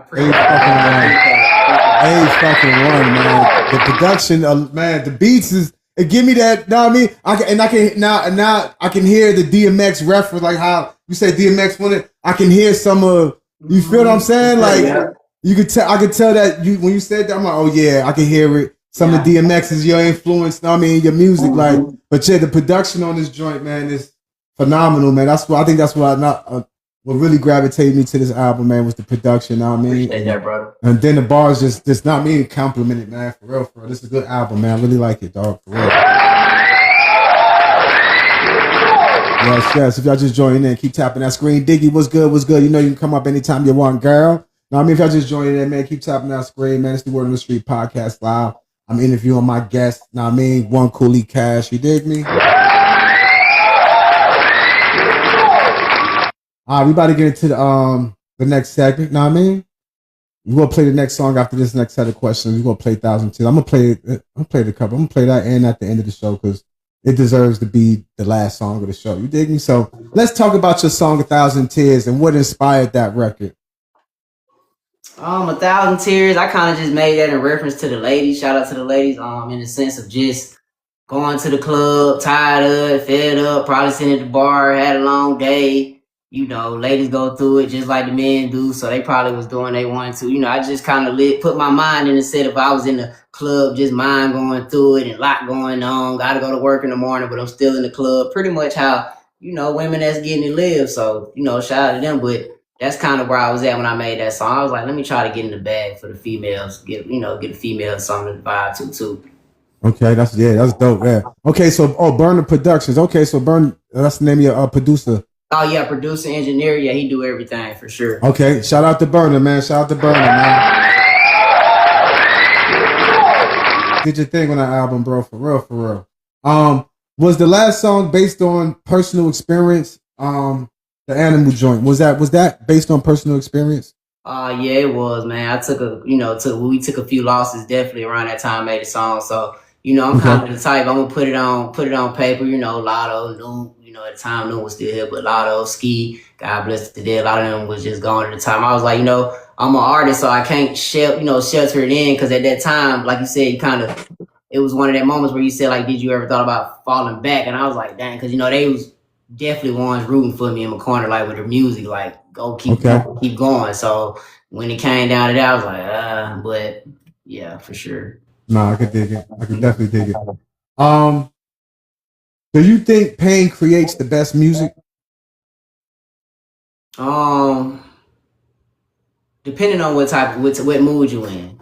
I feel like you going through something, then pain to soothe, help you kind of soothe through it, then and it calls for it at the time. But if I'm in the club or I'm at a cookout, I don't want to hear no pain. I don't want to turn me down. I don't want to be thinking about the people that even that's just how I look at it though. No, for sure, for real. I think pain creates some of the best music, man. Like a lot of my songs that I wrote, they was inspired by something I went through. I mean, a lot of times, man, you want to act out, but you can't. So the music is your best outlet far as letting it out, letting your frustrations out and being an outlet. So I feel like pain does. It depends. Like you said, it depends on the artist, in my opinion. I mean, but I think pain does create some of the best music. It doesn't always create good music, but it's in that when you hit that spot, that sweet spot, and the timing is right, it could be something. It could definitely be something. For real. Why do fans connect more to struggle music than flex music sometimes? I think because behind closed doors, behind Instagram, behind social media, everybody going through something. I think that's something we all can relate to, where the struggle music is more so. I ain't lit at the moment. You might be lit on Friday and just got paid. I get paid next week, so I can relate to struggle music right now this week because I'm going through it. You know what I'm saying? Facts. It's the off week, you know what I mean? More people can relate to the struggle than me going out to flex. Like even the people that be like, man, I'm finna get out of this bind. I ain't finna flex. I'm finna stay away from the struggle. So I feel like part. Struggle. No, I could dig that. Absolutely. It's the off week, man. It's the struggle week. So big. Exactly. Have you ever cried over something nobody knew about? Oh yeah, for sure. Well, let me see. I can't really, because anything I'm crying about, it's a funeral I done went to, so the bros or my girl know why I'm crying. I'm trying to think hard, but I just, like I said, they come back to the first question, like, what do they think about nonchalant? I kind of play that behind closed door too, so I'm kind of like, the emotions, I still got them. I ain't saying I don't got emotions, but I'm just, I'm big on like anything I can't control or anything in my control, I can only take accountability and try to fix it. You know what I'm saying? So if I'm behind closed door crying about it, then it's something I can do about it because they don't know about it. I'm just beyond nobody knows. That's how I look at it. I ain't crying about something don't nobody know. No, I can think it. Like even if I'm broke, they're telling you like, man, I don't got no money this week. You know what I'm saying? Facts. I ain't gonna be like, oh man, I'm broke. Don't talk to me. Don't say nothing to me. Go on about your day. You gonna know why? Yeah, for sure. No, I could dig it. No, I could dig it. Definitely. All right. Do you think that men get judged for showing emotion too much? Men get judged. I do. Yeah, I can say that. I can say I do. I'll say I do. And only because I'm assuming because men don't show enough emotion is the only reason I can answer that way. No, fact, I was about to say the same thing. Okay. I was about to say the same thing. I can say that for sure. For real. Was there ever a moment where you felt completely misunderstood? Like, man, I'm pissed because y'all don't get where I'm coming from right now. Like, and I could just be in any situation, family, business, know what I mean, whatever. I used to feel that way in school. I might be going through something at home, come to school. Everybody got grades good, their mind's not so good, but I know what I'm going through at home. And you know what I'm saying? Likewise for the next person, because I ain't know the person go through it. But, I'm kind of coming, that's where I was at with it. Like, yeah, for sure. No, absolutely. I could dig it. Was there ever, how do you heal from disappointment and setbacks? Learning from them, turning it into a lesson, turning the L into a lesson, like, just not getting stuck at it. Like, if you get stuck at it, that's when you kind of run into that trial and error where you kind of be like, all right, I'm finna stop. Whatever you're doing, I'm finna just stop, put a pause on it. I ain't gonna do it no more. So that's kind of, how I deal with that. Okay. All right, y'all. We about to get into the joint that we just talked about. 1,000 Tears, one of my favorite joints. We're gonna play that at the end also. You feel me? So give me 1 second. Let me Bluetooth disconnected. Let me connect my devices. You dig me? We're gonna get this thing popping. Y'all just join in, man. Keep tapping that screen, liking and sharing it live, man. Make sure y'all follow everybody, following everybody in this piece. You know what I mean? It's all about community. It's all about connecting. It's all about networking, man. Make sure y'all streaming my bro, Coolie Cash. Make sure y'all streaming him on all streaming platforms, man. Stream these songs, stream the album. Go to YouTube, go to Coolie Cash on YouTube, man. Stream the videos, man. Run it up for the bro, man. Bluetooth connected. All right, all right. Oh yeah, I know y'all seen that Jay-Z freestyle joint, man. That shit going viral right now. Oh yeah, for sure. Man, oh man. He gonna come out of somewhere and do something. Nah, I mean, for That's real. Jay, for yeah, real. that's Jay-Z for sure. Nah, I mean, that part. All right, where is?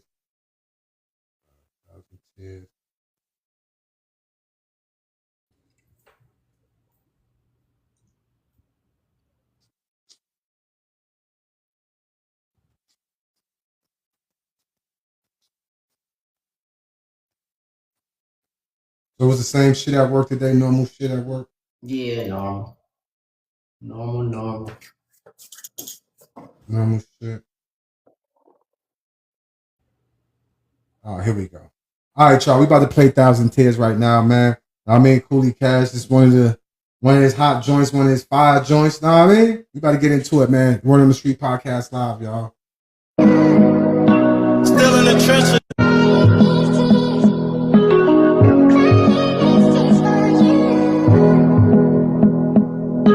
Buckroll, what up? Still in the trenches.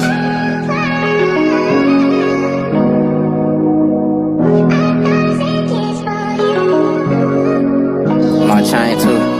1,000 tears not enough, so she want dinner tears. She had a kid thinking about the junk getting her body right. She OBJ and Rude Chris when she catching appetite. She from the hood, so she not too good for the TGI. But that don't mean she flying spirit when it's time to fly. She gon' post a pic on Instagram like catch me in the sky. She the type, want tequila and wine over getting high. Ain't never shot a gun before, but I always surround a fire. She don't like cheesesteaks, but love STK. She might hit a club with some hookah and a DJ. She usually only do this on the weekend, it's a weekday. But carry on, she gon' point a finger at the way to bring some jelly on. 1 shot, 2 shot, 3 shots, she already gone. She gon' play this song in the car while she driving home. She gon' tell her friend, turn this sucker, this my favorite song. Hey, turn me up.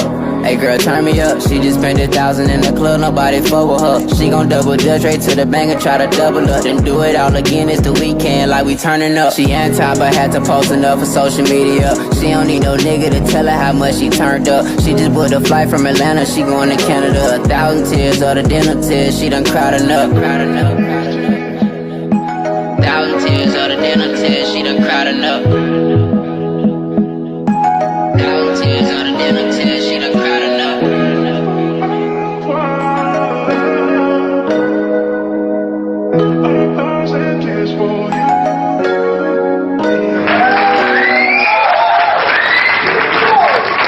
Yeah, that was the infamous joint right there, 1,000 Tears, y'all.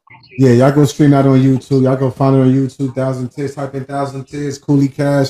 It's gonna come I like up. the storytelling of the rap game. I like yeah, like yeah, that's fire right there. That's that fire right there. If y'all just join in, keep tapping that screen, liking and sharing that live out. Bluetooth disconnected. We'll get up out of here around like 7-ish. You feel what I'm saying?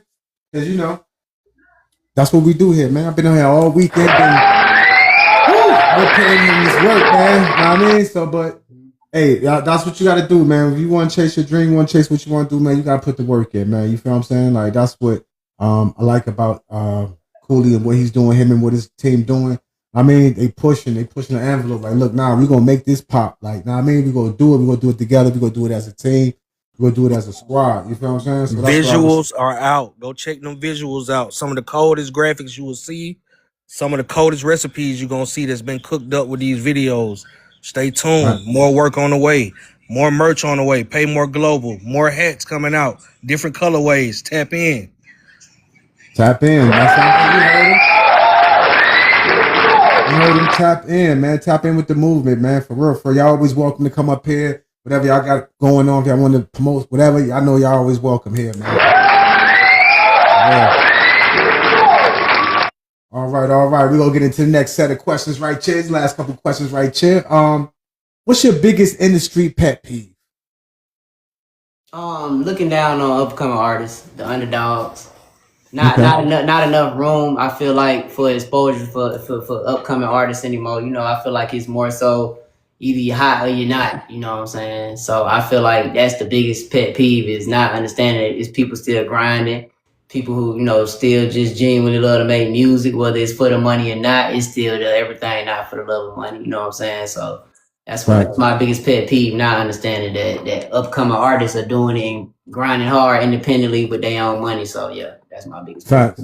I feel like that's the same way too, man, because it's like, if you got quality, I learned this even from being outside, being on the street, hustling. Like, I mean, you got good product sells itself, man. So if you got bars and it's gonna sell itself. Like, people gonna gravitate to it. Now, I mean, it may take a little while because, you know, everybody like the cookie cutter, catchy stuff. You think I'm saying? Like, Bluetooth connected. If you stay genuine to your craft and you work on your craft and you good at your craft, there's no way it's not gonna sell. There's no way, man, because quality sells, man. That's anything, man. That's anything.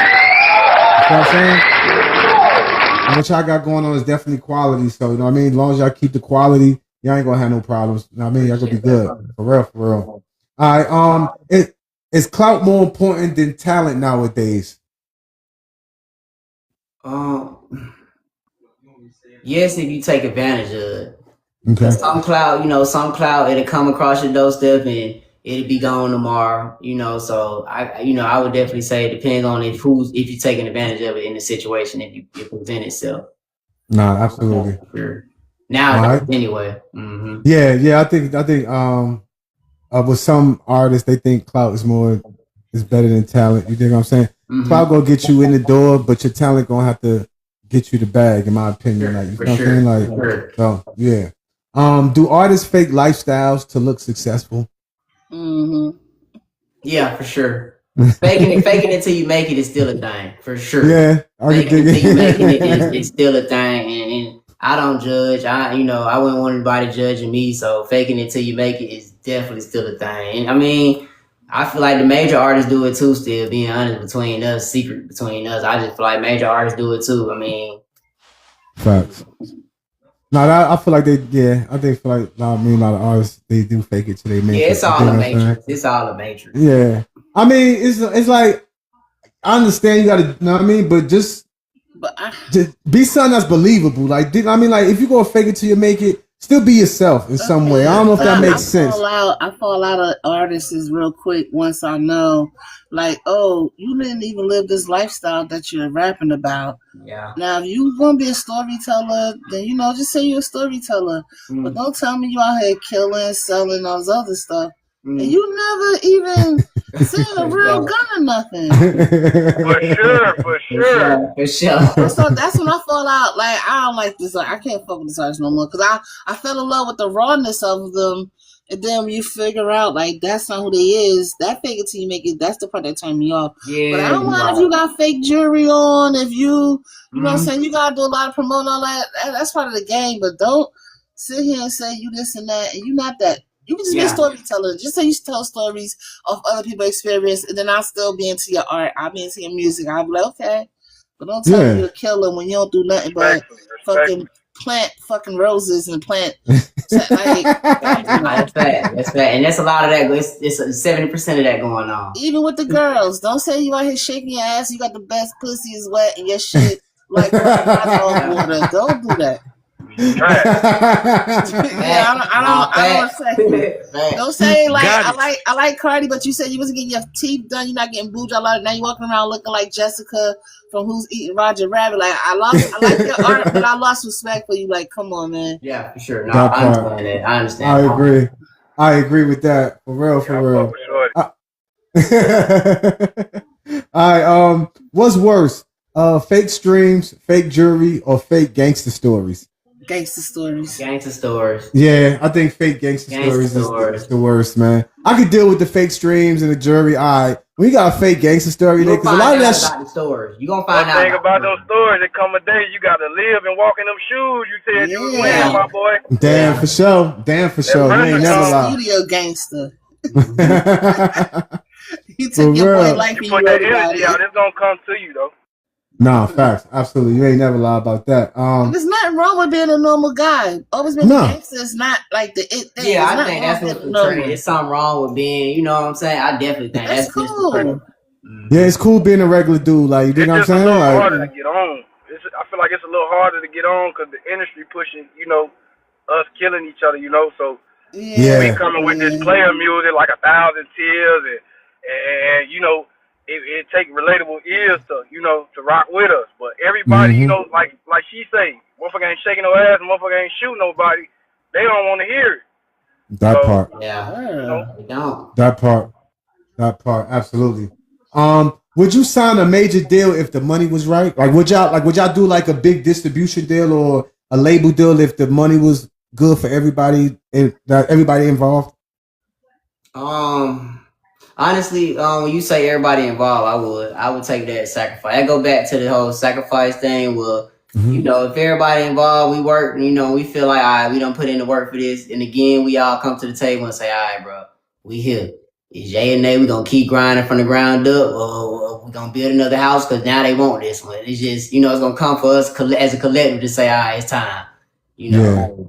Okay. Yeah, ain't nothing wrong with that too. Ain't nothing wrong with it because look, that's why them big machines is there to help push. Know what I mean? That way you ain't got to put the, know what I mean? Put all the work in. Know what I mean? I ain't got to put as far as distribution all that. They gonna handle that. Like if you get a nice distribution. Like, suppose I sign out and then I'd be like, all right, PMG gone. It's gonna be like, you know, that was the recipe. And that's where I feel like some artists get to where they going, and then it'd be like, you don't see the same people around them no more. You got new people, but now you saying the music done fell off. And just go back to the yes man that's around because we making money together. That's hard. Going to drop that instead of you people that said, nah, bro, that one, you know, from the jump, that one wasn't it. Whether we $1 million up or $1 up, that one wasn't it. You know what I'm saying? Because you got to know when to tell somebody, like, just keep it honest, being real for real. No, facts, absolutely. I definitely agree with that because it like when you come in with the people that you came in with and it sound a certain way, and then you start like, all right, well, y'all have it. It sound different because just the people that was with you from the beginning that helped the sound. Know what I mean? Yeah, the sound. Your people help you develop the sound, and once some of them start diminishing and start exiting, that's the sound changed a little bit. Like, you feel what I'm saying? Yeah, I'm big on the universe, like aligning real big on that. So like once you remove a piece, you know what I'm saying, you gotta expect something to be different. Good or bad. You remove a piece, you gotta expect the good or the bad to happen. Because you know absolutely. Facts, absolutely. I definitely agree with that for real. What's the biggest scam in the music industry, did you think? The biggest scam.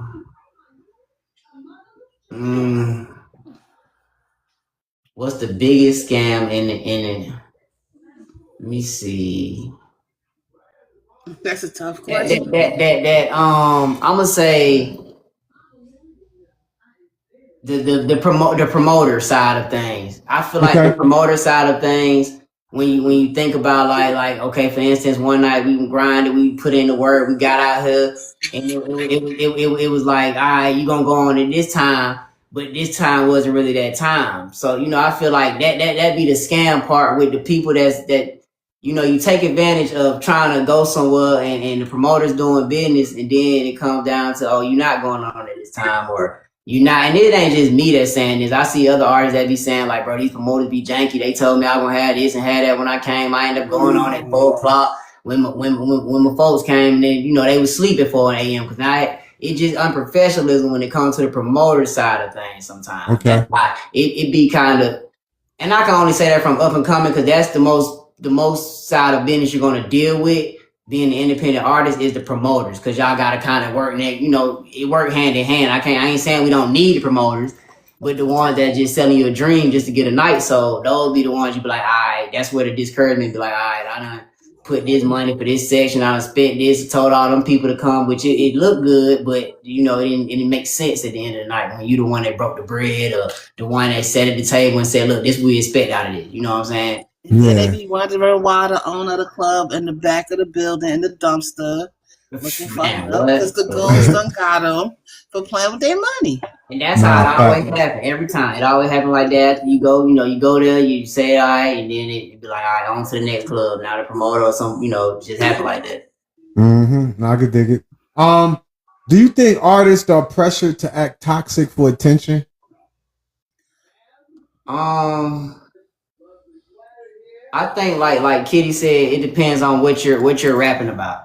And I only say that like, for instance, Future, they say he's nonchalant, he don't care about women, he don't do this and that, but that's just because of how he rap about the whole time. We don't know. Always been like that. Oh, okay, so yeah, for sure. But aside of that, I can't say because I don't really know him. Yeah. So I don't go off what I'm listening to, what I'm taking from the music, and substance, and like that. Okay, I could dig it. Absolutely. Is today's music helping people or destroying them? Like the shake your ass and the drill music. Do you think that's helping or destroying the music industry today? Thank you for the Gold Pops, Fernizi. Appreciate you. I'm gonna say this. I say I'm gonna just be honest. Like Sexy Red, I don't see nobody getting shot listening to Sexy Red. You know what I'm saying? That's all I can say when it comes down to the that's all I can say. You know what I'm saying? When I get to that first I'm like, man, she ain't rapping about what she rapping about. But at the end of the day, when it comes to the drill, I just, somebody had to die or done died behind this song. You know what I'm saying? So, when it comes to Sexy Red doing her 1-2, I salute. I'm not, the substance ain't the best, you know what I'm saying? But when we gotta take something from what it is, ain't nobody dying on this side. Everybody having fun. Everybody, she with her. She like almost like Uncle Snoop being she with everybody, getting high in the club. She just rap about this. But then when you think about the drill side, where you got Free Dirt, the artist like Dirt that's rapping about somewhere he came from, though. I can't take that from him because he rapping about somewhere he grew up in. No, absolutely. But that you gotta kind of So I feel like this not so much with the Sexy Red, but with the drill, I feel like it can kind of like So my take on it, right? If you mentally are able to just vibe out to it and don't make it an everyday habit or lifestyle, then you good. But when it comes to drill rap, this is just my opinion. I feel like that's going to be something that's going to die out quickly because most of the kids that's rapping that drill shit, they never really had to go through problems with life. Like there's nothing really out here no more like how it used to be. Mm-hmm. Like unless you the person that's supplying the whole side of one half of the state or something, and you a cartel or something, you really like it ain't how it used to be. The whole game on the street ain't how it used to be. So who the fuck you shooting at? Excuse my language. Who you shooting at? Like are you like still in Black Ops on the game playing right now? Like that drill. I mean, you got some of them that's good, but to me, that whole genre, I don't think it's gonna be like classic or stand a long time longevity. How like other hip hop stuff have done. But I don't got a problem with like you say, Sexy Red and all them. It's just to me that's fun music. When you unwinding, you with your girls, you with your boys, or you in the party like but everyday life, who gonna live like that? Like right now with my Young Miami, spin that shit.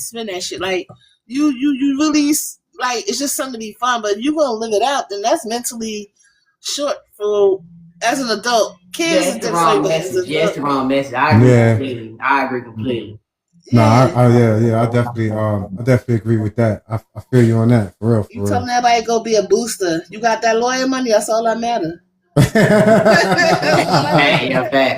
That's all that matters for real. If y'all just joined everybody go do your shit. That part. If y'all just joined in, man, keep tapping that screen, liking and sharing it live, y'all. It's the Word on the Street podcast live season 2. You know what I mean? We setting off season 2 right with my bro right here, Coolie Cash. You know what I mean? PMG movement all day. You dig what I'm saying? Spin that shit. All right. These gonna be the last couple questions right here. These gonna be rapid fire, quick questions. Know what I mean? Just quick answers. You feel what I'm saying? Then you gonna play one. You gonna play one more joint. For Neezy, for Sheezy. What's good, Feneezy? What up, everybody? What up? What up? What's good? What's good? We gonna play for the last joint. I think I want to go with "Do Not Disturb," the bonus track on here. Let's do it. I like that joint right there. All right, so we're gonna get to these questions. Then that's gonna be the last joint we play for the night. Know what I mean? I like your hosting and stuff, Word on Street, because you always be putting me on the new artists that I would never thought about to listen to or thing like that. So that's why I be liking it here. Thanks. That's what it's about, man. That's what it's about. Lee, appreciate that. You know what I mean? Yeah, because you know what I mean. The major artists, we know who they are. They got platforms all over, like, but it's artists like him and other artists like Dugans and underdogs to come out. You feel what I'm saying? Like, I gotta, yeah. And I feel like I wanted to make a platform for them. You feel what I'm saying? Like, I wanted to make a platform for them artists, the independent ones, the ones that's putting in that work, like, so people could see it ain't all glitz and glam. It ain't that easy just to have one single and then you think because they got that one single they take off. Nah, you got to put that work in. You got to work on your craft. You got to have people around that you trust. That's everybody on the same page to really make the shit work. You dig what I'm saying? For sure. For real. All right, these gonna be the quick answers on these last couple questions. Favorite artist of all time? Lil Wayne. Okay, I like Lil Wayne. Most overrated thing in rap? You said most overrated thing in rap? Yeah. Most overrated thing in rap.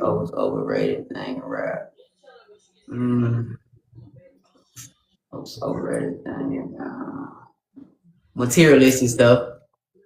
I could dig that because a lot of them ain't really got it like that. Yeah, for sure. For real. Most underrated artist right now. Most under Cooler Cash. No, I like that.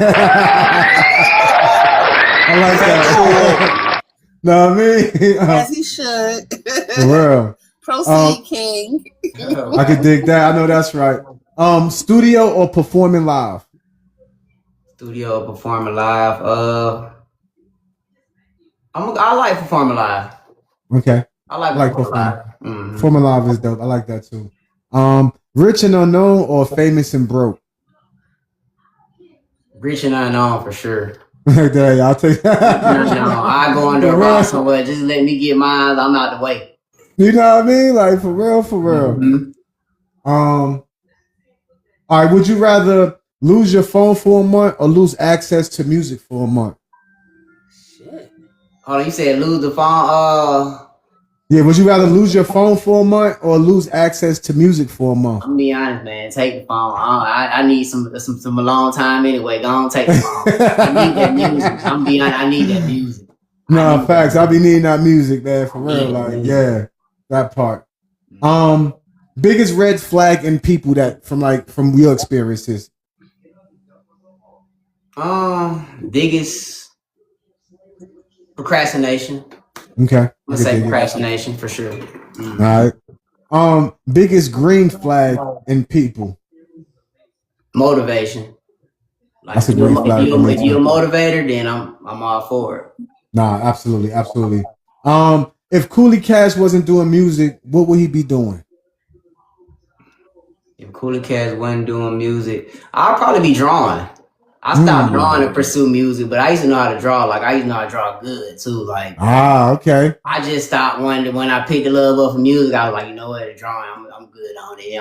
I don't know no Picassos in Clayton County yet, so I'm I know that's right. That's what's up right there. You've been right with everybody till I spin that shit.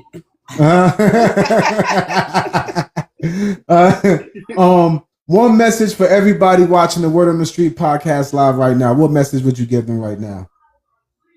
If you stopped today, you probably would have made it tomorrow.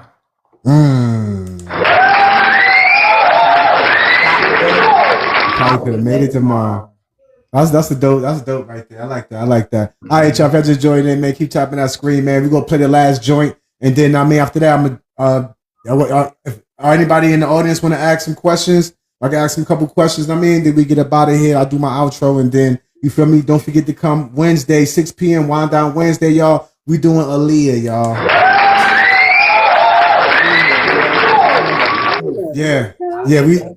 We doing Aaliyah for Wind Down Wednesday, man. That we dedicate Wednesday, Wind Down Wednesday to the Queen Aaliyah. You feel what I'm saying? So make sure y'all tune in for that. Y'all pull up for that. Y'all know what it is. R&B artist for sure. One of them for sure. R.I.P. Aaliyah.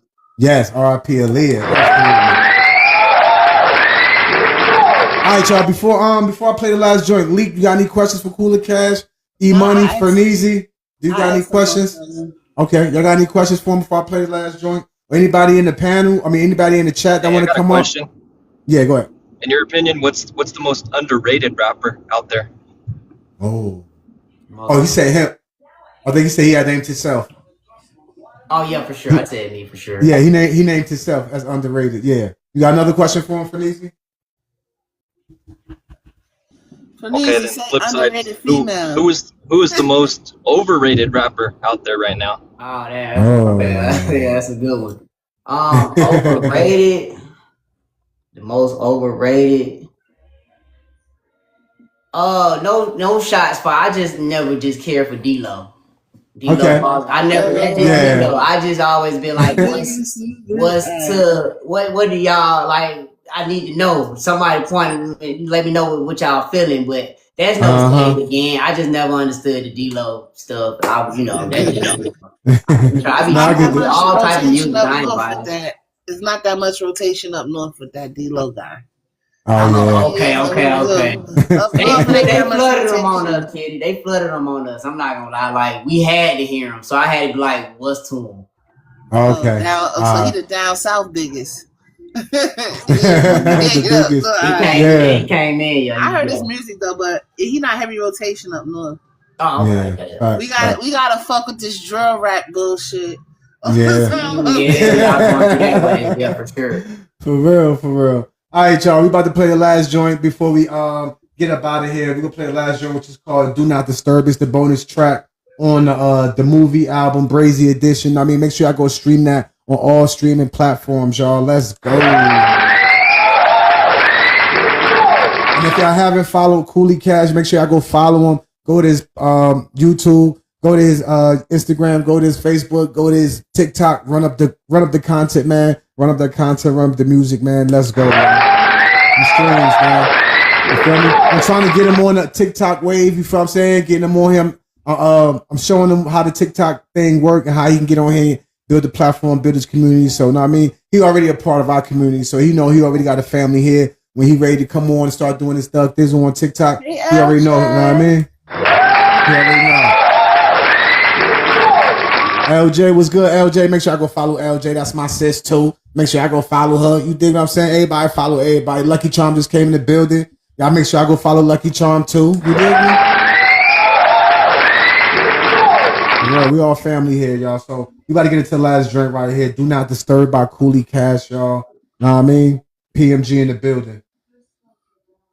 Once again, the only way my shoot. Let me put my phone on Do Not Disturb right quick. Motherfuckers tend to call you, they don't want shit when you handle business though. Go, this car don't take a key. I'm hot boxing like no AC, lit like EBT. I think it's time I charge. Burn the Mac, thank you for the rose. Burn the Mac, welcome in. My chorus is like STD, you don't compare to me. I'm PS5, you PS3. No auto-tune, but cooler kids. You wanted smoke, then blew the shit. Gun go off on accident, the only way my shooter miss. Potential spam can't answer this. D&D. Spin your block like DVD, HDTV. I went turbo, I'm in AC. I spend this cash, no EBT. I been it with no EDD or GED. Just look at me, no number 2, but I'm the shit. I send a bitch emoji fist, I'm trying to hit. You got crackhead lighter potential, you kinda lit. I hate that shit, who got my bick, I'm trying to get shit lit. Yeah, what kind of weed is this? Make you think all type of shit. Maybe I don't need a stick, I'ma go get a bazooka. Want it smoke, then you blew it like hookah. Pressure button is back to the future. Make money, put the work in the fupa. Now I'm ballin' on niggas like hoopers. I'm a winner, but hang with the losers. Call them work for your block in the Uber. Made this whole field whip up with sugar. With no gas in your tank, it ain't moving. Go, this car don't take a key. I'm hot boxing like no AC, lit like EBT. I think it's time I charge a fee. Big emergency. My chorus sick like STD, you don't compare to me. On PS5, you PS3. No auto-tune, but cooler kids. You wanted smoke, then blew the shit. Gun go off on accident, the only way my shooter miss. Potential spam can't answer this. D&D. Spin your block like DVD, HD TV.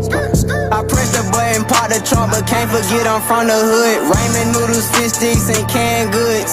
I'm PS5, he PS3, play AI bots, don't play with me. I been up with no EDD, my boy got clean like OCD. I press the button to the past, GPS straight to the cash. Emoji monster, now I'm mad, I'm going in, can't go outside. I'm a cash cow, I'm not the one you see eat grass. See, I'm in my bag, don't make me go inside my stash. Another button, then I'm gone. D&D, don't call my phone, do not disturb. No flex with us, but bitch your curb. I'm gon' rock, can't switch up for no Hollywood. Don't think it go without the key, on God it would. Go, this car don't take a key. I'm hot boxing like no AC, lit like EBT. I think it's time I charge a fee. Big emergency. My chorus sick like STD, you don't compare to me. On PS5, you PS3. No auto-tune, but cooler kids. You wanted smoke, then blew the shit. Gun go off on accident, the only way my shooter miss. Potential spam can't answer this. D&D. Spin your block like DVD, HD TV.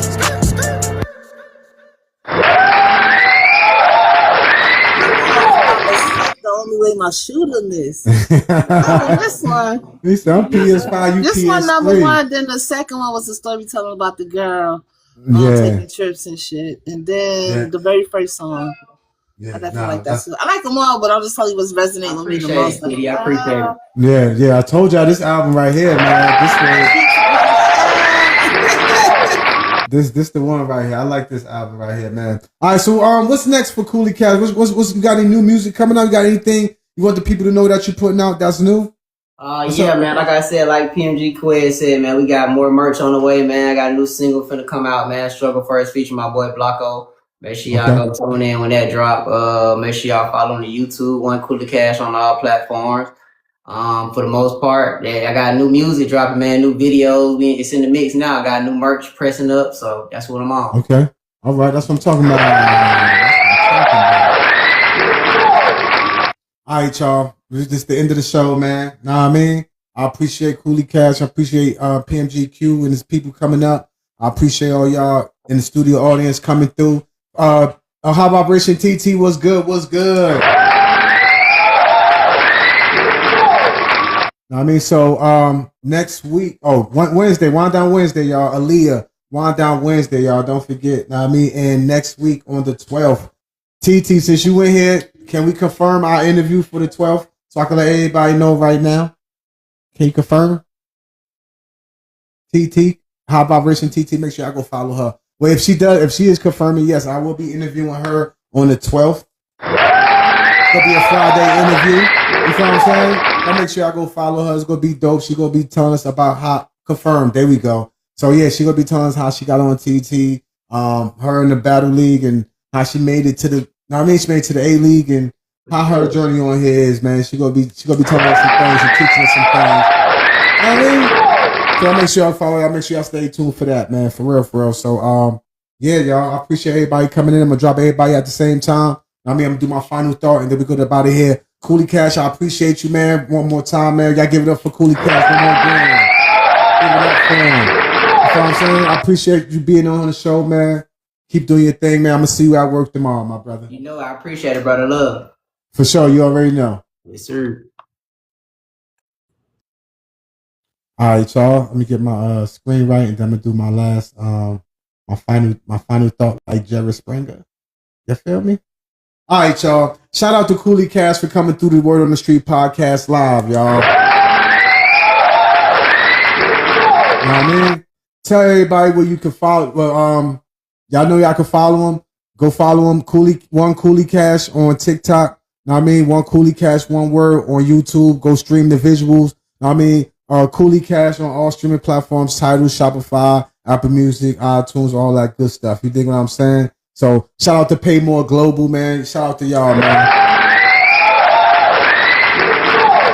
All right, y'all. This has been Word on the Street with your boy Gabbo Strong 369. If you ain't doing the damn thing, you ain't doing the damn thing, y'all. Peace and love, y'all. I'm gonna see y'all on Wednesday. Later.